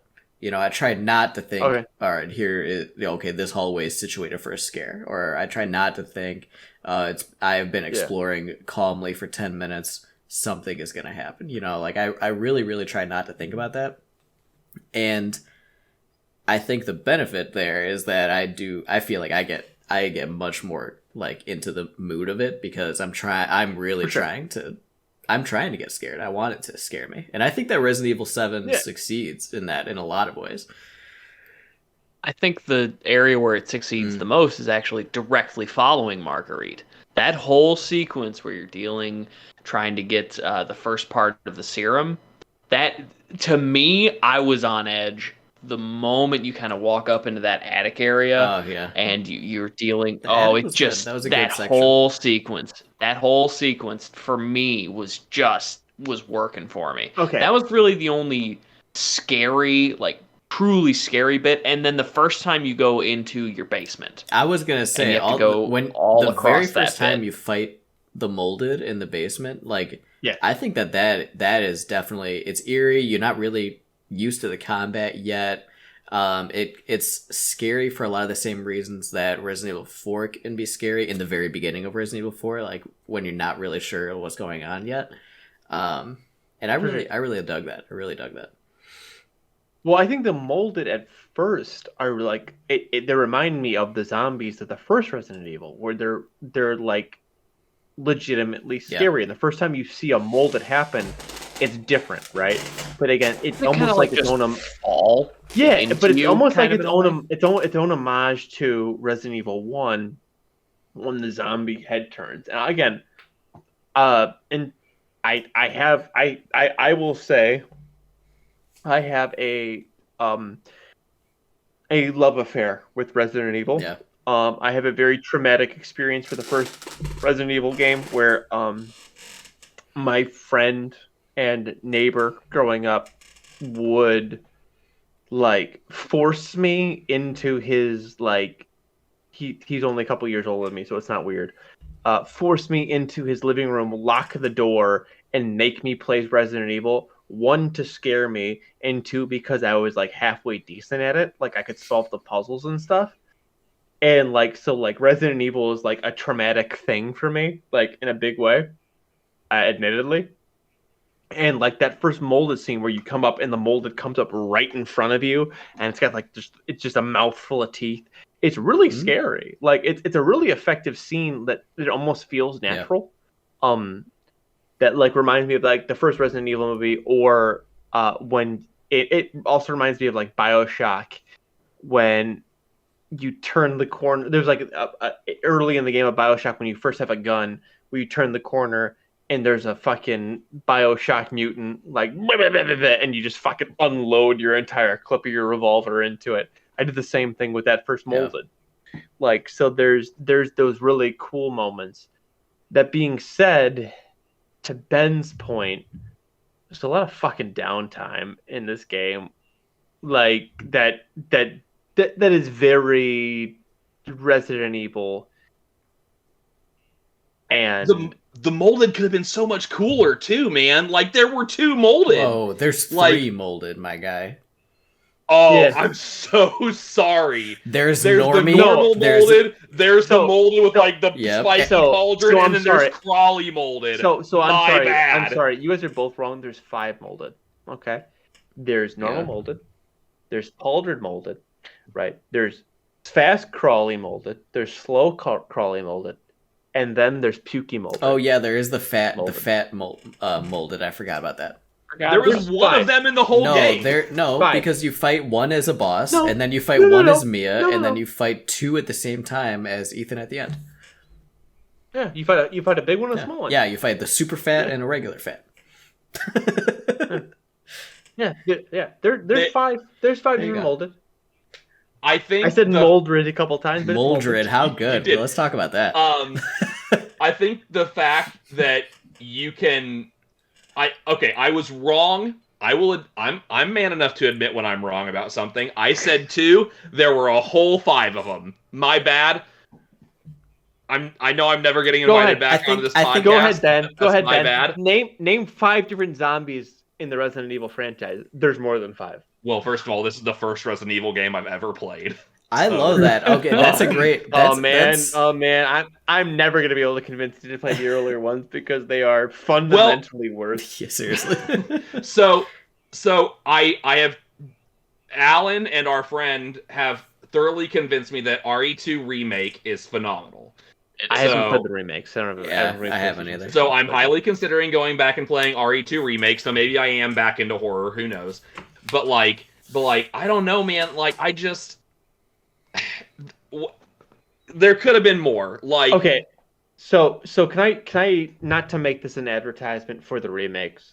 I will say that if they did it right, the remakes for RE2 and RE3 Nemesis are really good just for the story alone.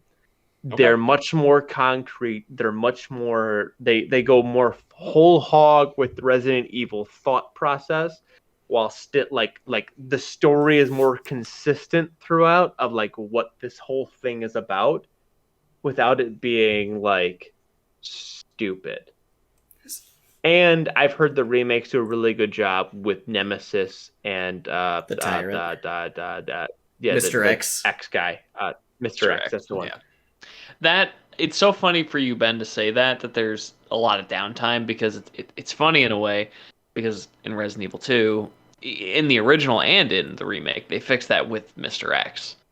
He doesn't allow you to have downtime, and that changes inherently how the game functions. I actually thought this game was I get what you're saying, though. And then it didn't. Yeah, they did it they half-assed it in a way. Daddy Baker for a minute. Right, and because that happened so close to the beginning, I thought that's how a lot of the game was going to be. And when they ditched that for the more traditional, I'll say, Resident Evil vibe, I mean, I actually liked it. I liked having the downtime. I liked exploring the spooky house and solving the puzzles without running away from somebody all the time or whatever. But I can understand why you wouldn't like that, but I don't know. I appreciated the vibes. I'll say this. I played it in so few sessions that every time I walked into a room with mold, I was like, maybe there's another molded in there. You know what I mean? Get to that point too. I never felt safe, even though 99.9% of the time I was safe, because it doesn't feel like there's any randomly generated enemies. which with how like conservative they are with ammo, like it makes sense that like they wouldn't do seriously. that. Like I always felt like I was scared to run out, but I never did. Like, which was cool. This game feels like it's holding your hand, but never makes you feel like it's holding your hand. It's really good in that way. It's taking, despite how bored you might it's get. taking the best from other modern horror games that are basically just like walk through haunted houses and applying the Resident Evil veneer over the top. And I thought that was really successful, actually, because it's definitely linear, but sometimes you don't think it is, and it's definitely holding your hand, and the puzzles they literally tell you the solutions to the puzzle, but you don't think about that's happening necessarily. And like, I like that it was a very it felt focused, even though the story can be kind of all over the place. The game aspect of it had a very succinct vision, I think, which I liked. Yeah. So going into that a bit more, how do you think they handled the transition from our third person we've had for so long into a first person perspective? Personally, I loved it. I feel like that was the best. Yeah, I feel like this is the best that they could have done. I don't necessarily think... I think that it was more of a forced thought. They had to do something after 6. They had to do something. Yes. Well, I also think that, like, video game horror has moved to a first person as most video games have moved to a first person. People want to have this like voyeuristic, like, first person is fun because it lets you be there, right? Yeah. In a way that like third person doesn't always let you do, because like you have to like control somebody else from almost like a godly point of view, right? And first person games let you be the person, right? That being said, I think it's the best they could have done. I don't think it's entirely unique, which is like somewhat frustrating, but I think that like this was the best that they could have done, and to their own credit, like this was an honest transition from a game that was traditional, like a forefront in the survival horror game, to a modern survival horror game. I mean, I think I agree with that. I mean, I think that especially the way that they, coming off the back of 6, which was decidedly an action game for the most part. Yes. 7 is like a spiritual reboot, right? And them wanting to reboot back into horror, I think that they had to go first person. You mentioned it, right? Like you have to go with what's hot. That's what horror is. I think that if it was third person again, it would have been immediately seen as being an action game, even if it wasn't. For sure. And you even see that with 2 and 3, which are very much like almost like blockbuster horror games. They're kind of like the Resident Evil movies in that way, where like they're horror, but they're still very much action. And I think that it being in first person also helped the combat when there was combat, because, being in first person, I think, can make a game scarier. But there's also this element of, okay, well, once you have the gun, you're very much in control of that, and I think that that's kind of melding the best parts of old Resident Evil and newer Resident Evil, and then putting it into like the modern format. Yeah. Ben, what do you feel about the first person aspect? Big fan of first person. I think that, and once again, this is my first full foray into a Resident Evil game. I remember doing like pass the controller when you die stuff in Resident Evil 4 with my buddy, but like we weren't playing the story. He picked his favorite level in like some sort of like shanty town, and you're doing pistol stuff or whatever. So still the beginning of the game, or just playing mercenaries, maybe. Yeah. Maybe, like, I don't know. I hated the controls from that. I really liked the first person, and Corbin smiled. I'm sure that the controls for that is like one of the things that people's like, oh, that's the best part of Resident Evil 4. It was great at the time. I mean, it feels archaic now, but I think 17 years ago it felt awesome. Yeah, 17 years ago. But Resident Evil So- 1 felt good at the time. exactly. So, like, Yeah. I mean, I love the first person. I hated the everyman aspect of this game. Because isn't like, and once again, correct me if I'm wrong, which I very well might be, but isn't a big allure of the previous Resident Evil entries like the characters? Like, isn't Chris Redfield like a big deal? And like Jill Valentine, am I right? Yeah. Am I right? Hell yeah, pulled it out of my ass. She's the main. well- she's your main character in Resident Evil 1 and 2 and 3. 3. Yeah, not 2. Yeah, 3. So like, aren't these people Two like with the Leon, big I guess. reason why a lot of people like it? And Ethan Winters sucks. So I mean, Like- I actually I What? like Ethan, but I I like think Ethan a the lot. point that you make that's really strong is that a core component of Resident Evil up until 7 is that the main characters are almost like anime levels of big personality. Sure. Like they're all Yeah. like I mean, Wesker, are you kidding me? Yeah. He is an anime And villain. He just Ethan, is. Ethan is Well, Leon, Jill, and Chris are Absolutely. all legitimate anime Right. protagonists. and Ethan is not that. You know, he's just not. No. But I do think that he's he's way more I do grounded. think he's a good horror protagonist. Yeah. I think he's a good. Hold on. I think he's a good horror protagonist in a first-person Resident Evil game. I don't think he would be a good protagonist at all in a third-person traditional Resident Evil game at all. I don't think he would work at nearly think that the his same level. character is built around the gameplay, though. I think if it was third person, he would have been so much bigger. I will say I will kind of back Ben up while disagreeing with him. How does Ethan know how to combine chem fluid and green herbs to make Or health potions? chem fluid and gunpowder to make incendiary rounds? Yeah, like that's something that like I don't even think about that stuff when I play games. I just Okay, just okay. go No, gameplay. I don't no. care, and I just move on. So sure. No, during the game it does not matter. But like when you step away from it Oh a yeah, it second, doesn't make it's any like, sense. Yeah. Okay. and like what they could have done to make Zoe, who you don't even give a single shit about by the end of the game, right? And we'll get to why that's important in a second. To make her more important is like you go into the fucking the house. the house. You go into her trailer at the like you don't know how to do anything like that, right? But you go into her trailer, and she goes, "Listen, we need to figure this out." And like she's got like a stab wound or something, like she's hurt, right? And I can't do this. You got to do it. Here's how you take care of it. And she teaches you how to make all of these things.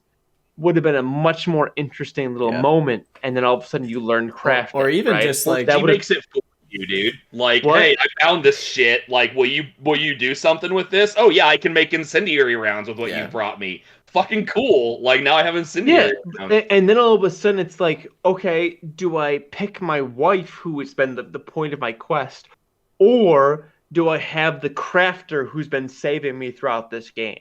Right, Yeah. like because let's talk about let's just talk about that section. Yeah, like there's a point in this game where like the whole point of this game is like there is a disease that's happening that's affected both Zoe, who has been kind of sort of not really guiding throughout this game, and Mia, who is Ethan's wife, who the whole point of this game is you're trying to save, and like you feel very strongly that you want to save this person throughout the entirety of this game, right? And because game, like at one point, like you have to use one of the two vaccines for the disease on an enemy, and so you have to choose between Zoe and your wife.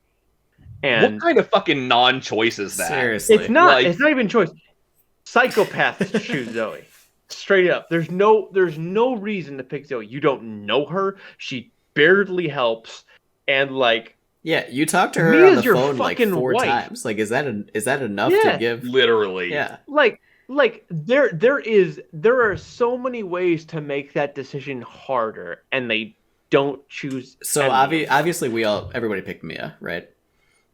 Oh, Did any of you Yeah, guys go yes. online and then watch the other option? Because Zoe I just did. dies. Yeah. I didn't watch it, but I pulled it Yeah. up so I Yeah. could read the No, Zoe path. no. Zoe the just ending, dies. The ending for Zoe is better if you don't pick Yep. her, because there's a second DLC if you If- pick Mia, in which Zoe If survives. you pick Zoe, Zoe dies and Mia dies. And if you pick Mia, they both live. The And Zoe here's path why, is 2 Alan, paragraphs. because I saw you make that face. When you pick Zoe, Mia is not too happy with you, and so when she busts you out of the cocoon, she gets taken over for a little bit, and you have to fight her to the death, and then you kill Mia. Here, let me read 2 paragraphs for you real quick. Zoe path. If Ethan chooses Zoe, Mia is heartbroken over the choice despite Ethan's promise to send help. As he and Zoe escape on a boat, Zoe reveals to him that the Bakers were infected due to Mia arriving with a girl named Evelyn 3 years ago when the wreck of a tanker ship washed ashore. However, they are attacked by Evelyn herself, and Zoe is killed while Ethan is knocked out. He has a vision of Jack, now sane, who warns them that Evelyn has the power to brainwash anybody she infects, which is how he and the family went insane. He pleads for Ethan to kill her. Which I think we got that cutscene anyway. That if we part picked is Mia, in right? both, Yeah. Same thing. Yeah, It's really a good you just redeeming missed, point You for just him. missed all of Mia's thing. Like it's a shorter game. Yeah, I was if gonna you pick ask Zoe. about that. So if you pick Zoe, do you not play as Mia then? Does it just skip all of that? No. So the second paragraph, the game then switches to Mia's perspective, Oh, who I was wakes wrong up about that. who wakes up on the wrecked Oh. ship and searches it for Ethan. Once Ethan is found, the game switches back to his perspective. Mia rescues Ethan and gives him a vial of Evelyn's DNA before Evelyn takes control over her. Mia fails to resist due to her feelings of betrayal towards Ethan's choice to save Zoe. Mia then attacks Ethan and he is forced to kill her. The plot then merges back at this point. This leads to the alternate /bad. Yeah, and then slash. after you fight Evelyn at the end, Ethan watches the video of Mia on his phone and then he throws his phone away and Mia's just not there on the helicopter because she's dead. I think the Terrible most ending. interesting part to me about that, and the biggest question I had, is that you still play as Mia on the same part, except now it just doesn't make any sense. Like Because just why would you pick? Like I don't know about you guys. Zoe was in the midway being like, what do we do when I was already injecting Mia with this serum? Like, I'm sorry, dude, I'm picking my wife. Like, I'm Yeah. sorry. I like everybody on this podcast, including Ben, who's a guest and not a main cast member, right? And Ben, I'm sorry.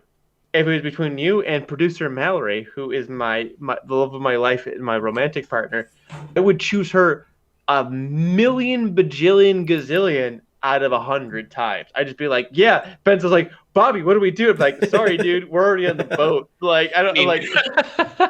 I feel you because I would pick Alan, who is my wife and romantic partner, Yeah. over either of you as Yeah. well. So Which sucks because Alan would pick Matthew over you. So right, like what kind of horse that shit is not that? reciprocative I'm love. I'm sorry. really sorry. It feels like the kind of thing that is shoehorned in because it was 2017 or whatever, and unnecessary choice in gaming was Choice huge, was a big thing. and it felt like there's got to be at least one big choice. Every gotta be game's something. got a big choice in Yeah. it, and it just feels like we'll just toss that in there because it doesn't affect anything besides those 2 cutscenes, which are relatively minor, all things considered, and then you have one combat sequence with Mia, which happens in an environment that was already there. So nothing is added really to the game for the Zoe choice. It's And just even stupid. in Go the ahead, Alan. Mia timeline, where you pick Mia because that's the correct choice. It's the canon I choice. even, hated. yeah. Yeah. I hated that entire sequence. Really?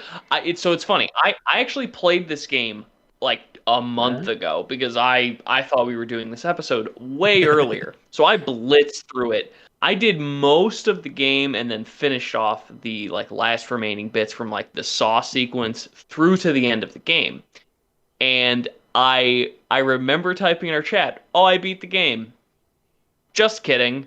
And then it was 3 more hours of this whole ship sequence that I really did not give a shit about at all. I thought that whole sequence kind of dragged on. Yes. It became more of a basic action game than which Resident Evil kind of has that problem near the end of the games where they kind of feel a bit more actiony than I don't know if I would horror-y. say that And that's a problem. No, I think it's is a problem in this game. because why I think it's a problem is it teases you with being something different. Because the beginning of it, when I think you think Mia is a damsel in distress, right? Like where she's not, like where you still think she might have just taken the babysitter job and she's not like a militia, like she's not a member of STARS or whatever. Like you get this sense of like she's just trying to like duck and survive and things like that, and she's not as like Ethan is the one who has a better idea of how guns work and shit like that. And then they put the videotape in, and it's just like, ugh. And then you go back to it, and it's still hard because you don't have any weapons, and you slowly pick up weapons, and it's kind of interesting. But at the same time, it's like, well, Mia's capable. Like she knows how to kill the molded. Like she has experience with this. Why is this difficult? Like this should be a thing where like she is like strong and she can like knife kill in one hit with the molded and things like that. And you go, oh fuck, Mia's tough. And like you're sacrificing yourself to have the really tough fight with Ian at the end where you have all your skill set, right? And it didn't work for me after the videotape on the ship. For me personally, I thought beforehand it was super cool because you're like, there's that one scene where you're like, that one bit where like the molded show up, and you're like, just like, I have to grab the fuse and close the door behind me really quick and like run up the elevator and shit like that. That was super fun. But like before then, it was like, after then it was like, you have a machine gun, and like even though the machine gun kind of sucks, it feels powerful for the second. Like, oh, the machine gun's garbage. No, it is. Do you No, disagree? I agree. But Okay. It was better than the handgun for the most part because it had some level of like stun. You know, it would kind of stop them. So the handgun with the special ammo was really insanely good. Was, the heavy ammo, whatever. Yeah, I love that. Yeah. I don't know. I feel like maybe I just had a different take on it. I mean, for me. My first Resident Evil game ever was 4, and so the franchise always has had this inherent action element to it. And not that I was waiting for this one to become an action game, but most Resident Evil games by the end, you know, you've been upgrading, you've got good guns. Like, there is this element of, like, it becomes an action game every time. You know, most Resident Evil games, they start scary, and then they become an action game. Even 4, I think, is really typical of that, where it starts out kind of scary in the village. A lot of Texas Chainsaw Massacre references again. And then it becomes an action game. You got rocket launchers and Tommy guns and all sorts of crazy stuff, you know? And I really like that. I like that it kind of plays with the genre a little bit. And my note when you went into the videotape and you played as Mia was, Mia's a total badass. I loved playing as Mia and just like dominating molded, and maybe it's because I had some problems with them before that. There were a few times where like you fight a bunch of them at once, and like that was a more tense moment for me. So for me, it was almost like cathartic to then have those abilities and just like destroy those molded. And then from that videotape sequence onward, it's decidedly action horror, because even once you're Ethan again, you get all of Mia's stuff. And if you really explored the boat, you've got so much stuff. So you're just like pimped out with bombs and machine gun ammo and even better, if you're good at the game, you have enough for the Magnum. Yeah, actually, like I didn't get the Magnum because I was like two coins short, but I had the grenade launcher, so I just used that. I was 1 coin over, and it one-shotted like every single molded that I had to deal with. But I died once or twice because I didn't want to waste the ammo because I had like 8 shots. But I kept finding more Magnum ammo at the end. Yeah, I had a bunch of Magnum ammo because it still drops for you. It's still in the boxes. But I didn't get the Magnum because I got the ability, like the stat boosts first. and I ended up being one or two I short. I got one stat boost. I got the second highest stat boost. The like whatever the second one was, not the health one, at the steroid. The reload speed. And then I got yes, because I felt that was more important because I wasn't like running out of health at that point, and I never really got to a point where I needed max health. And by the time I needed max health, I kept finding the steroids. So I was like, whatever, that's fine. That's fair.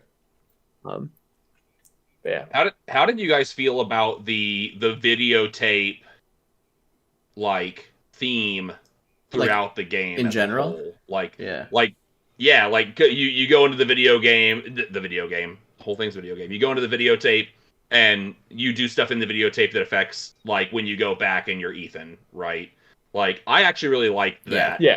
I thought it was cool. My favorite one was that very first one though. That was so cool. Where you unlock the ghost hunters. Yeah, I loved that it was like found footage. You know, you're the guy with the camera, and that was wicked. I really liked that. Did anybody else unlock that first drawer that was locked when you started, and you had the first antique coin off of that? I don't remember. I don't remember. So you can I don't know. I know how these games work, so I like looked around the floor all the time when moments where you feel like you shouldn't, and I found like a lockpick right off the top. And you can unlock in the kitchen in the guest house. You can unlock that first drawer that like is the first locked drawer you run into, and you get an antique key out, an antique in the videotape. And there's like a lot of in the videotape, and you go like it's locked when you start, and you can go back and it's unlocked. And you can pick it up. It's really sick. So it does affect like the world in that way. I will say that most of those were effective. The one that I found to be the most boring was the saw trap one with Lucas, with like the killer clown. So there's a scene for like those of us who haven't played but don't care about spoilers, right? About like 3/4 of the game, this game goes from like a Texas Chainsaw thing to like a really like Saw focused thing, and you actually go into the Saw trap where like the whole point of it is you have to put a birthday candle into the thing, but there's like water that keeps pouring on the birthday candle, like so you have to figure out a way to like turn off the water hose, right? And you watch a videotape. It's a happy birthday videotape beforehand where you do that entire trap for the first thing, where like you have to find out the key to get the handle, and to do that you have to have like this pen etch loser on your arm, which is the code to get into it, right? And what ends up happening is the entire room gets lit on fire, and the guy behind the videotape burns to death, right? That would have been way more interesting if you could do it like without watching the videotape and survive. That's fair, because the other ones aren't necessary. They just help you out. Like one of the first like Mia videotapes. You're just, the opportunity there is, besides like story, you know, you're learning the layout, you know, and then when you go in and do it as Ethan, you know the area. And I agree that the Lucas videotape is problematic. I liked it as Lucas. And then when I had to do that sequence again as Ethan, I was like, oh, it's just literally like I have to do the whole thing exactly the same. That bugged me because it was so different from the way that the other videotapes set up the scenes. It was just not a good follow-up to that tape, I think. Yeah, I didn't. I just kept trying to light the stove until the candle relit. I burnt the candle, typed in loser, and like fixed everything, and then won the that's like, what I just like, you can just do it right away. You were supposed to do just the right way, and I was like, and throws dynamite in the flame. Yeah, and then you just like break open it and throw the dynamite back in, and he runs away. Like, and it felt super anticlimactic compared to every other videotape which worked. Even the videotape, like, I'll agree with you, when Mia was a badass, it kind of felt good. And then when Mia came back and wasn't a badass anymore, it was like, Like, there were some, it was just kind of like hit and miss. And those were the last two every other videotapes, videotape works so well. Yeah. But the other ones are great. Yeah, they don't work. Yeah, for sure. As Bobby would say, what they could have done. Ben! The entire Lucas videotape could have been from the point of view of Lucas, instead of from the point of view of the whoever random guy that gets burnt alive. And Lucas is just saying creepy stuff the whole time, saying like, "Oh, he figured out the next part." Like, "Ooh, I'm a creepy guy," and then that could have been cool. Yeah, he's really this last part's really gonna light him up, or like some creepy serial killer thing. And then like you're like, "Oh, so that guy did something wrong and died at the end." So now you're like thinking, "Oh crap, this puzzle like." I gotta figure out some way for something to like, and then the puzzle's like actually intense whenever you are going through it as the player, like as the worst protagonist ever, Ethan. I That like would have that. been so good to You're force welcome. you to be the trap maker. Would have been so like oh he put the cog in. Better press the button to make the devil It also work. it also that would would've been have so good. followed the sequence from the other videotapes, which is that the videotapes are not necessary. You can just skip them, except for the Mia tape. And so then it's like, oh yeah, like if you didn't watch the part where you're playing as the trap master, you still just have to figure out the trap. And yeah. My Is the guess Mia with- tape necessary? Well, I guess you could skip it, but I mean, she tells you to watch the tape, so I wasn't sure if that was required or not. None of the tapes I just did it. seem necessary. I wasn't sure. Like, does the game let you progress if you don't do it? The other tapes you can just never do, but that one I wasn't sure. I think you can. I think you can skip. That's a the other, really long every sequence tape to in just this not do that Mia one. But so is the ghost facers. That's true. That's supernatural. That's a supernatural. Supernatural But- reference. That's so Yeah. good. I would be willing to bet that whole sequence with the happy birthday has to do with playtesting. Because that's what it feels like. It feels like playtesters were like, I didn't understand what to do here. So they put in this whole sequence to basically tell you exactly what to do. And Was that one of the demos? I don't think so. I thought all the 'Cause I demo know- stuff I know was the- in I- the I- house. In the Yeah. guest house, right? No, I'm I think most of the videotapes are demos. Interesting. Like I think everything except for the last Mia videotape is a demo. That'd be a bad demo.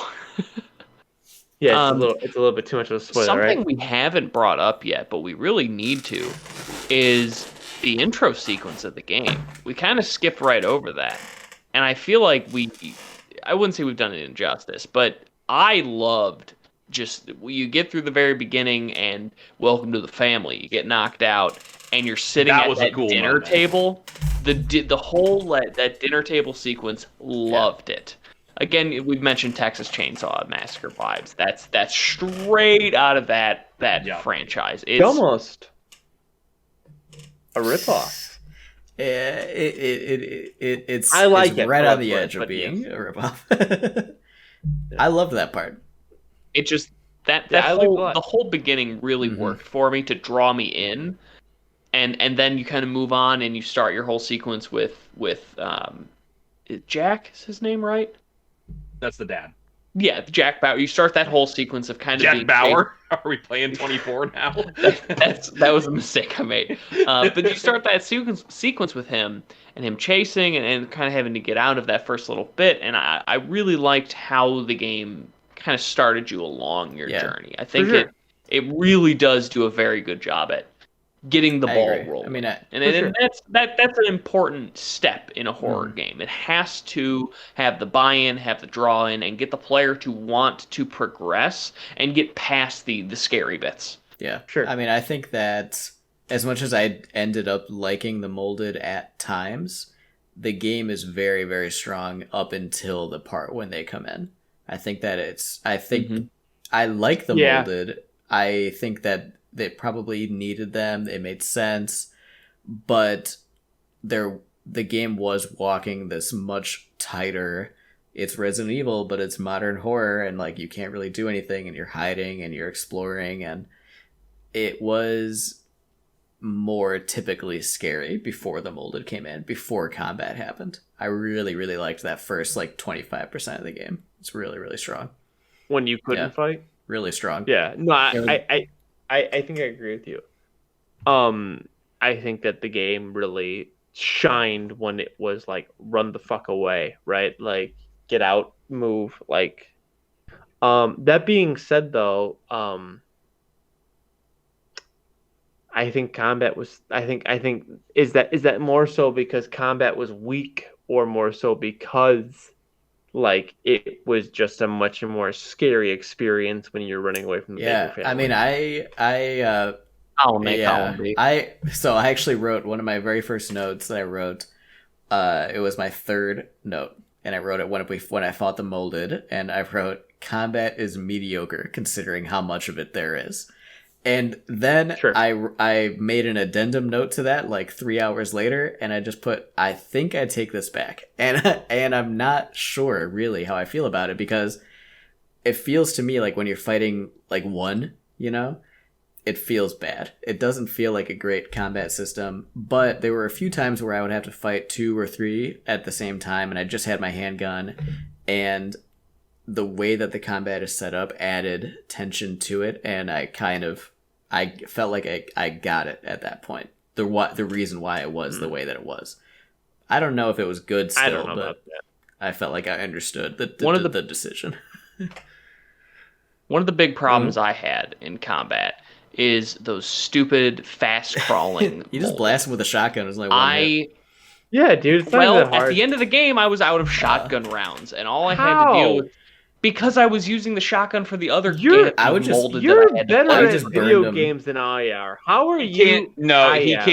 He can't beat Taskmaster in Kingdom Hearts, so he's not that good at video games. I don't get that reference, but it sounds like it sounds bad for Alan.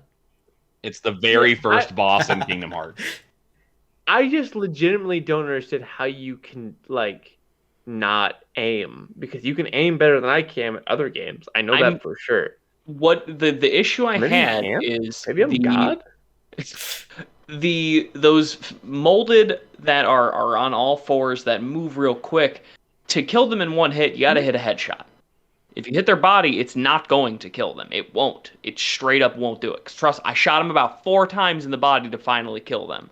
It rewards precision, which is fine.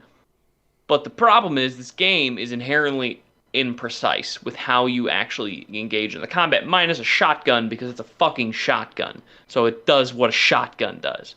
When all you've got is a pistol at this point, because you have no ammo for your shotgun, trying to hit those things was an absolute nightmare. And it felt like a constant conflict for me when I was dealing with those guys. And it wasn't a problem with the other crawling molded, the ones that looked like the tall molded, but were just like chopped in half, basically. Legs. Yeah, those were the leg never a problem. Those were never an issue. It was specifically the all fours, crawly, quick ones that just.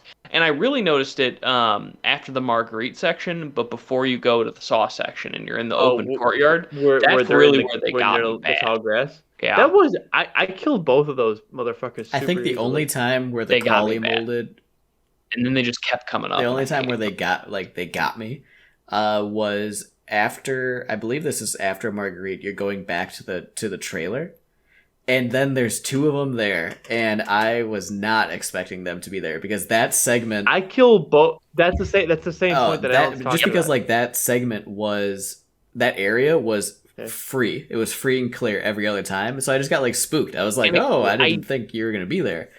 They didn't kill me, but I think the other thing that happened for me in that sequence is I left the Marguerite boss fight and immediately ran into that. So I was very drained on resources, and I was like, the Marguerite house is full of ammo. I mean, I had so much ammo when I left that place. I burned all my shotgun ammo on the Marguerite.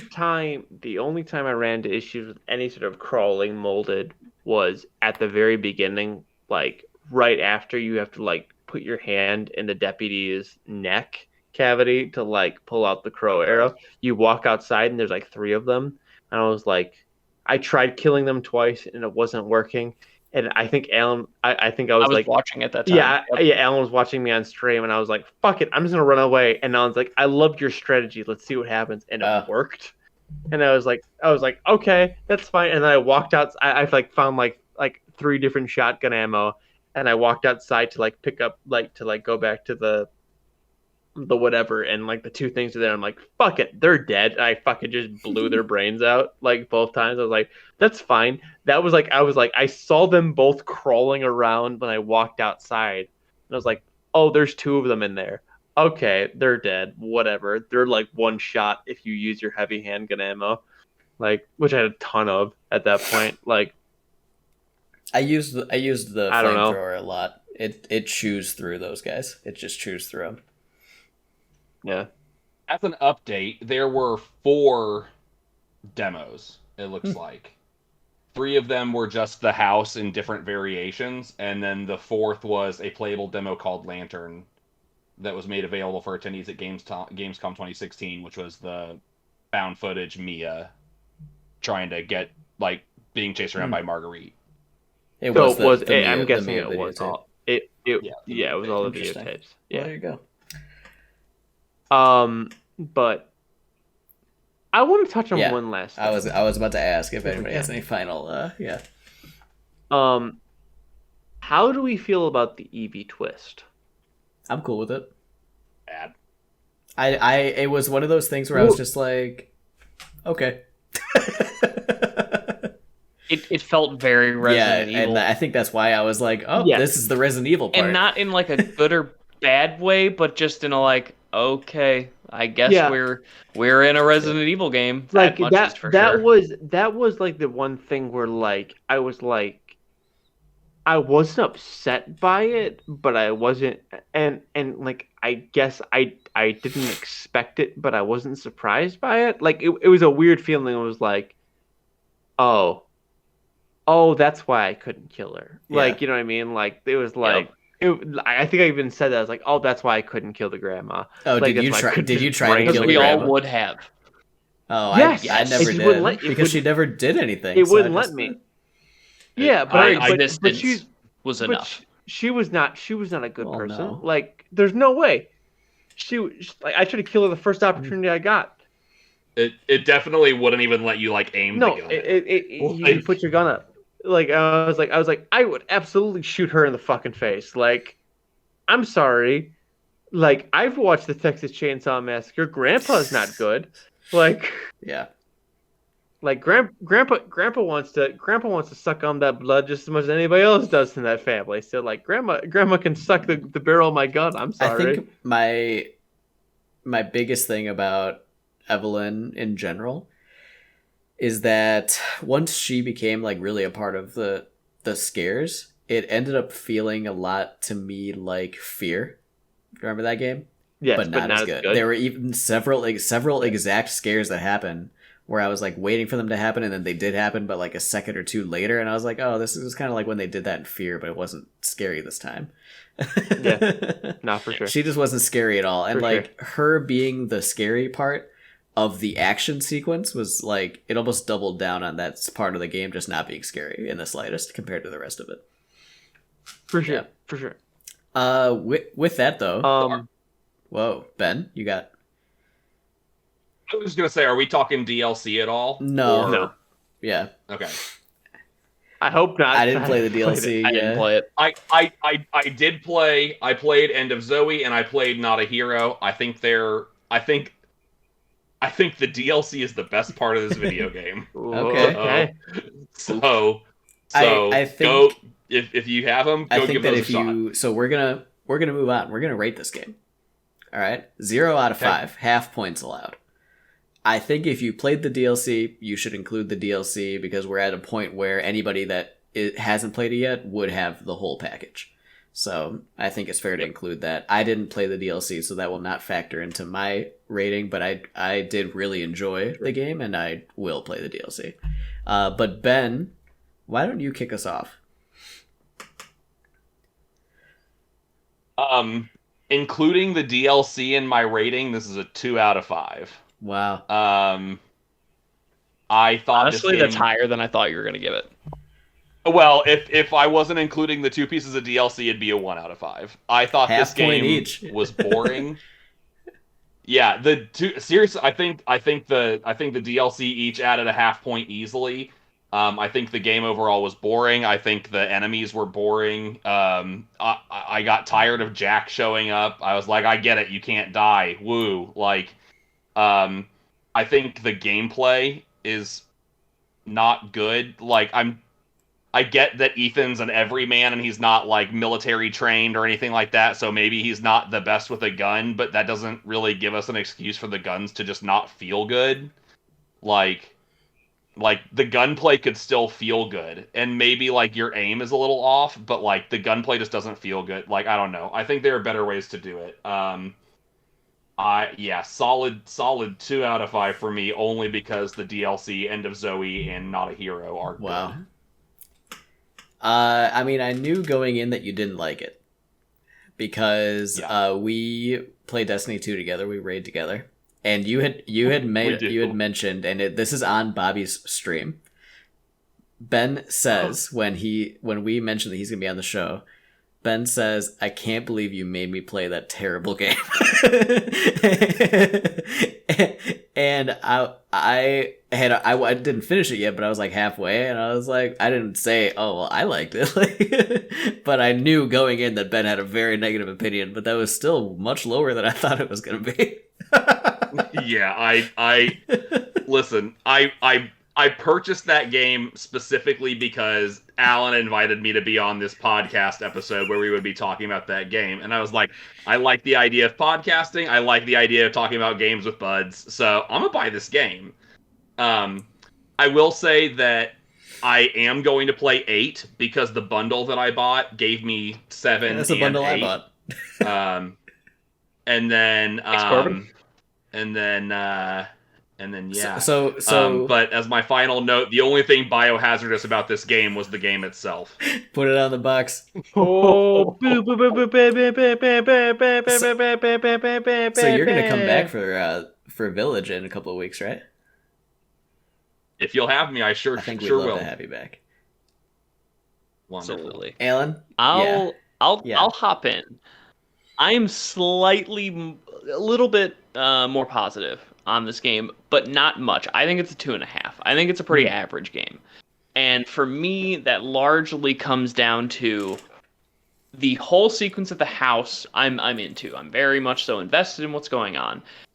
And to me, the game could have ended after that sequence without most of the ship sequence. I really hated that whole chunk of the game. Mostly because I had felt up until that point it was a pretty tight experience. And that whole bit with the ship and being Mia just dragged for me in a way that I wasn't expecting it to do at all. When as I said earlier, I thought I was done with the game. So I had this mental kind of look at it where like, oh great, that was a good experience. There were scary bits, there were action bits, there were some things I didn't like, there were some things I really liked. And if I were to lop off all of the ship sequence, I probably would look at this as like a 3.5. Wow. I mean, it would gain that much more for me, but it just really lost me there in the last chunk of it. And then, kind of, I think Bobby summed it up pretty well. Oh, now it's a Resident Evil game. That's unfortunate. And that's the thing that's rough, is it really, you don't know until you do, and then it just kind of, you can't unsee what you've seen. So 2.5. It's an average game. Bobby, I've talked shit about these games, and I'll continue to talk shit about these games. But I feel like this game is like a 3.5, maybe a 4. I'm just gonna go with a 4. Okay, and hear me out on this. I'm listening. I know. Ben's got some thoughts, but like this game is within the horror genre. It's a fresh take on a series that needed it. It's a game that does not it fails in the final act like every Resident Evil game does. Where like it gets way too plot heavy in the final act. It's very much a Resident Evil game, but for the most part it tricks you into thinking it's not, in the way that like Resident Evil 5 and 6 did not at all. To the detriment of the franchise. For it, and yes. Like four is the same way, where it does not feel like a Resident Evil game until it's too late, and then you're in it, and you're like, well, fuck it, I know the lore. I played 1, 2, and 3. right? Like, this game does it in the same way where it's like, okay, well, this was really interesting up until that point, right? Like, it was a fun haunted house up until that point. It goes back to the core idea of what a Resident Evil game is and should be without it taking away from it, while modernizing the game to what a modern horror game is, right? Which, for the record, most horror franchises in the film industry struggle to do. They struggle to modernize their thing, and Resident Evil 7 does it really well. So if I'm looking at this as a horror thing, a horror property first and a game second, it's very successful. Is it the most fun game in the world? No. Yeah. No. There are games that succeed on the fun aspect first in a better way. Is it a good horror game? Yes, unquestionably. So yeah, I'm gonna go 4 out of 5. That's great. Yeah. Maybe I should. I was gonna go before you, but I thought I decided to go after because I kind of thought I would have the highest score. But you saved yourself by converting. I also say this is a 4 out of 5. I absolutely loved this game. I enjoyed pretty much every moment. Were there downsides? Sure. Is the final boss terrible? Yes, it's Resident Evil. Of course the final boss is terrible. Like, so bad. Did I get tired of fighting Molded? Honestly, yeah. By the end, I was kind of like, is there going to be anything else, or is it just these guys? But for the vast majority of the game, I felt it was properly scary. It's smartly designed. It holds your hand in all the right ways. The story is easy to understand up until maybe it's not, but up until then it has a very direct point, right? You're Ethan. Yeah. Until it becomes exactly. But for 80% of it, it's very straightforward. You're Ethan. Here's the haunted house. You're trying to save your wife. Like, get in there and get it done. And it takes that simple premise, which is core to horror and to Resident Evil, and I think it really, really succeeds. I love this game. I'm definitely going to play the DLC. I cannot wait for Village. Everything I've heard about Village is that it improves on the negatives of 7, which is mostly like combat and enemy variety related, which is like, if that's the improvement, I feel like I'm going to like Village just that much more. If it makes it a better video game, I'm really down on that. But as it stands, 4 out of 5. I really loved it. Wow, this is the most equally polarized. Yeah. I think out of any of the properties we've run with. Hey, spoiler free section. Is this an essential part of horror game canon? And I think I want to start with Alan.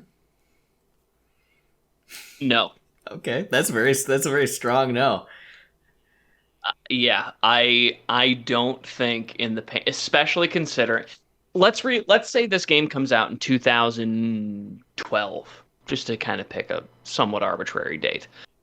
Yeah, absolutely. What it would do at that time period in video games, and specifically horror video games, probably would be essential at that point. I think with it coming out in 2017, we have better first-person horror experiences that better define what that type of horror should and can live up to.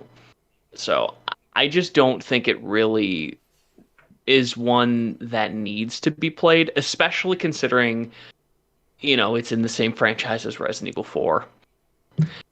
That's I know it's hard to not. I think look more at than the context of more than where one it game is. in a franchise can be essential. Yeah, it's not that it can't. Resident Evil 4 just, doesn't even. It does not even hold a fucking candle. Yeah, we don't Resident talk Evil shit 1. about Friday the 13th because of Jason X, Alan.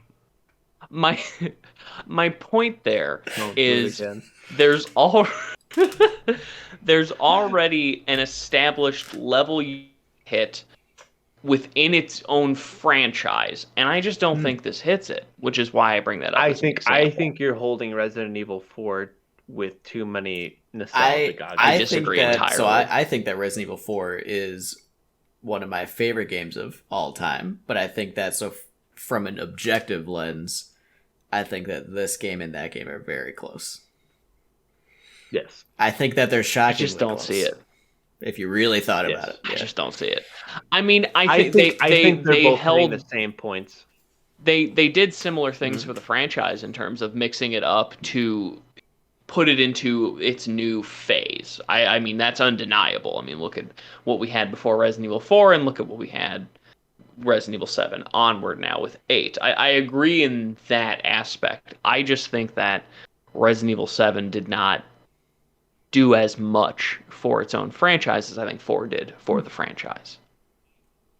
And I don't think you need to play this game, especially considering we live in a world with like Amnesia.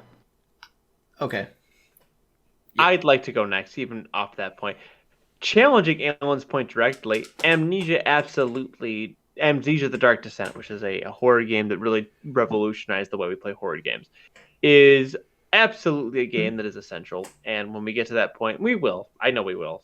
Like we'll play that game and we'll talk about how it's flawed now, because it absolutely is a flawed game. Any progenitor of in a the franchise same way that this or of a style is kind of and it's flawed in the same way that this game is flawed. Like, if you don't like this game, I'm sorry, you don't remember playing Amnesia, because you would not like Amnesia if you played this game, right? This is why Resident Evil 7 is essential. It's taking the progenitors of this version of a first-person horror game and bringing it to a AAA title. We wouldn't have gotten PT, which will never get the Silent Hills game that would have been fantastic, like, if it wasn't for Resident Evil 7, because Resident Evil 7 was just the first AAA game to really do it, right? Even the demo, right? PT came out after. I'm almost like 100% sure about that. And if I'm wrong, Ben will tell me in a second, because I see him typing his shit up. But like Resident Evil, I was looking up. You're fine. Okay. But like Resident Evil 7 like really pushed the boundaries of being like the first AAA game to really do this, like to really take the first person thing. It's essential for that, because like now every game is doing it in a different way, even though like what was it the one in the where you're like you have the video camera, Outlast. Outlast, yeah. Right? Outlast is a rip off of Resident Evil 7 as much of it is a rip off of or at least the demo for Resident Evil 7 as much as it is a rip off of Amnesia. Like all of this came out around the same time, right? And Resident Evil 7 was the first real AAA studio to do it. I think that like this shows that this subgenre of game really has legs more than anything else, and more people talk about it than they talk about Amnesia, and they talk about Outlast, they talk about everything else, right? It's already owned its place in the same way that like if you can think Hellraiser's a shitty game but still think Hellraiser's essential, like most of us did, or movie, you can still think that Resident Evil 7 is not the best game in the world, but it's absolutely essential to the way that horror games move forward. That's my take. Ben? Hard no. I am not adverse to being a person with a take that is different. So what I was typing up was I was checking to see where gaming outlets, like I typed into Google top 10 horror games, and on just about every list I can find, Resident Evil 7 is in the conversation. So I clearly have a different opinion from a lot of these other people, which is fine because they're allowed to be wrong occasionally. I don't think that this is a good game, and even though I'm, as we've mentioned previously, the least horror-y on this podcast right now, I don't think this is good horror. So it's a hard no for me. But looking at the internet, PC Gamer is telling me I'm wrong. Games Radar is telling me I'm wrong. Tech Radar is telling me I'm wrong. So it seems like I'm in the minority, but no, I do not think this is essential. Quick correction on my part. PT absolutely came out first. It does not change my thought process, but just need to correct myself on that. I looked it up while Ben was best talking. to get ahead of that before it gets too carried away. Yep. I was wrong and stupid. That being said, Resident Evil 7 is still super essential. I would say play Outlast, play Amnesia, play Dead Space, play. I don't think that Dead Space is part of.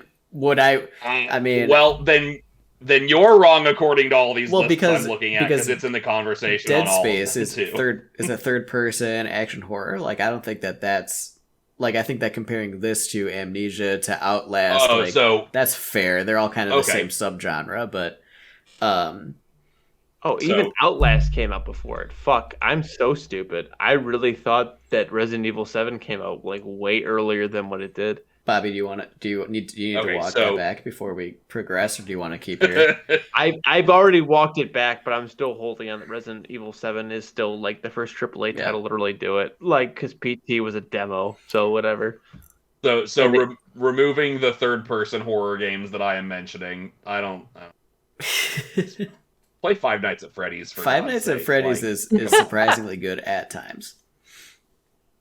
Yeah, it is. No, it's not. It's a bad game. All of them are bad. They got jump scares. They've released just as many Five Nights at Freddy's as they have Resident Evils. At this but point, they've only had like 8 years to do that for Five Nights at Freddy's. Yeah, but the graphical limitations is much easier to deal with. Anyway, I think this one was tough in some ways. But I ended up landing on essential.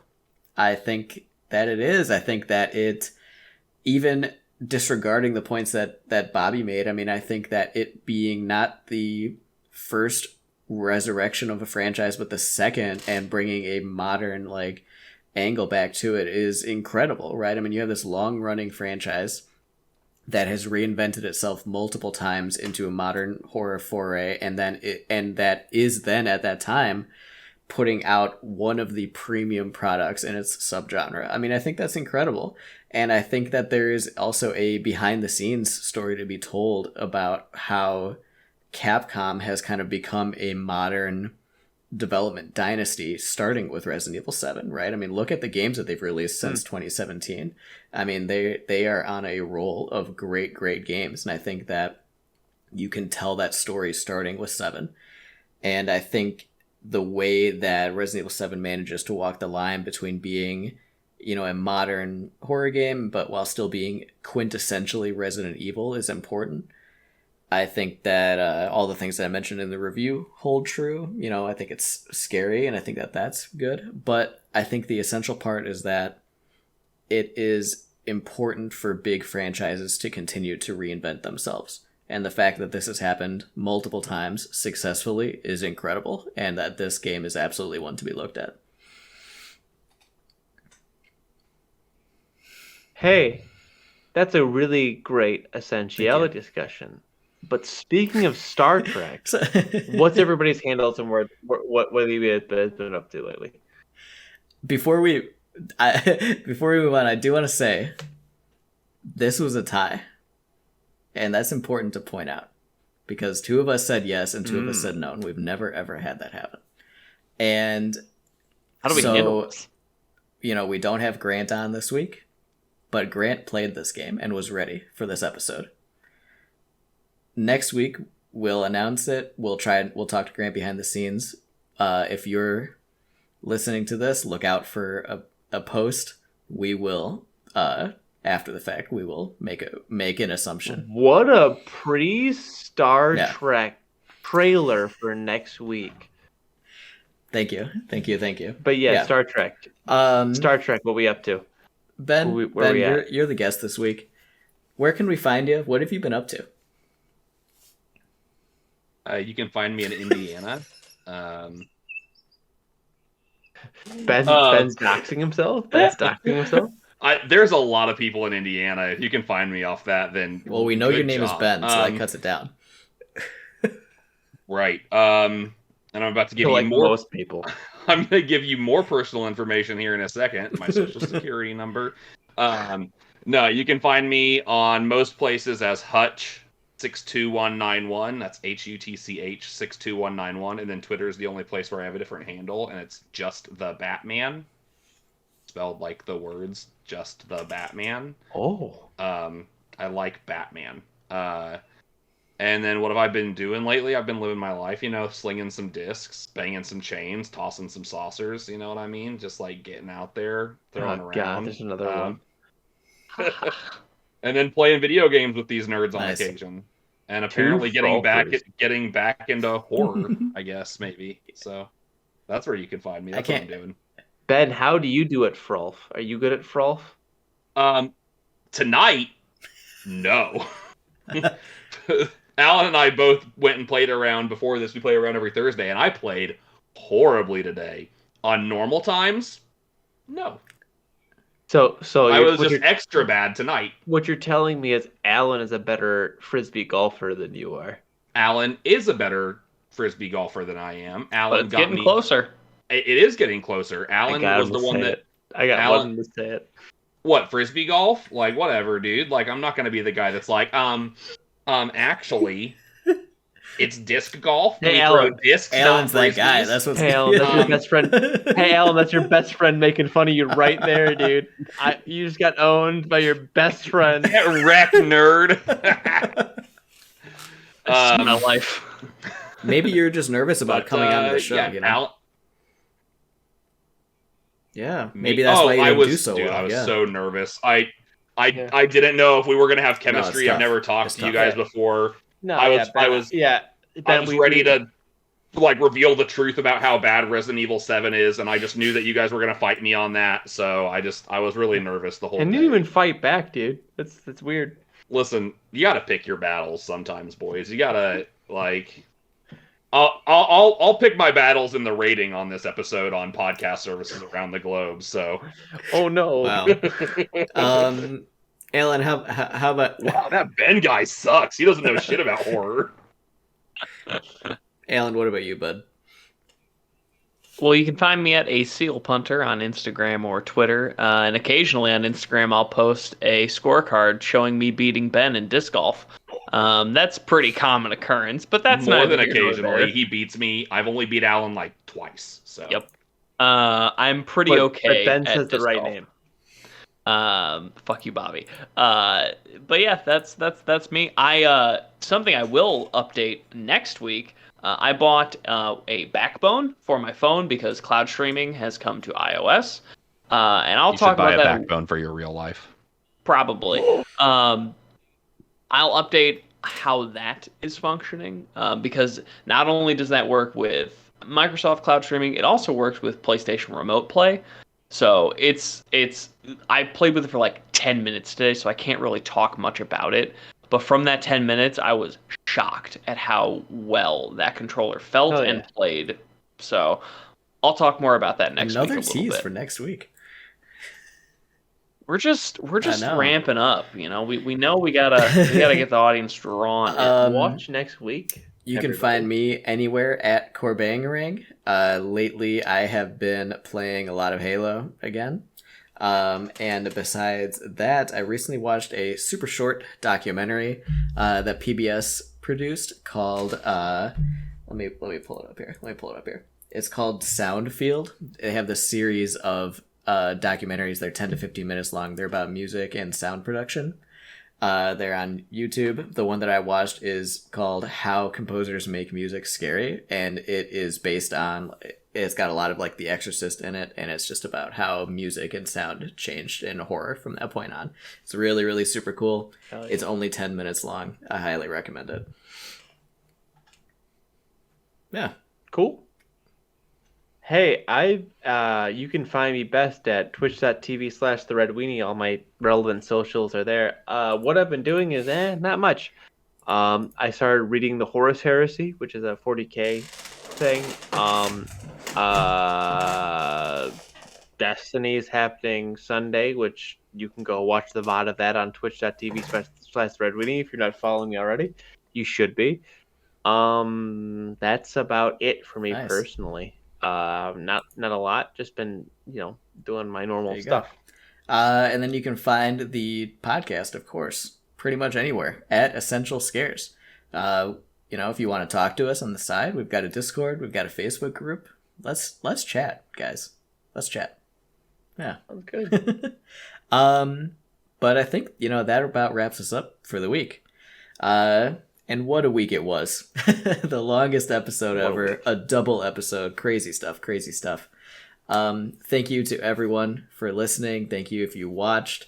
Thanks, of course, to Alan, Bobby, and Ben for being on this week. Next week, we're going to be watching Resident Evil Infinite Darkness and Fear Street 1978. I have been your host, Corbin, and this has been Essential Scares. Play that breakdown, baby.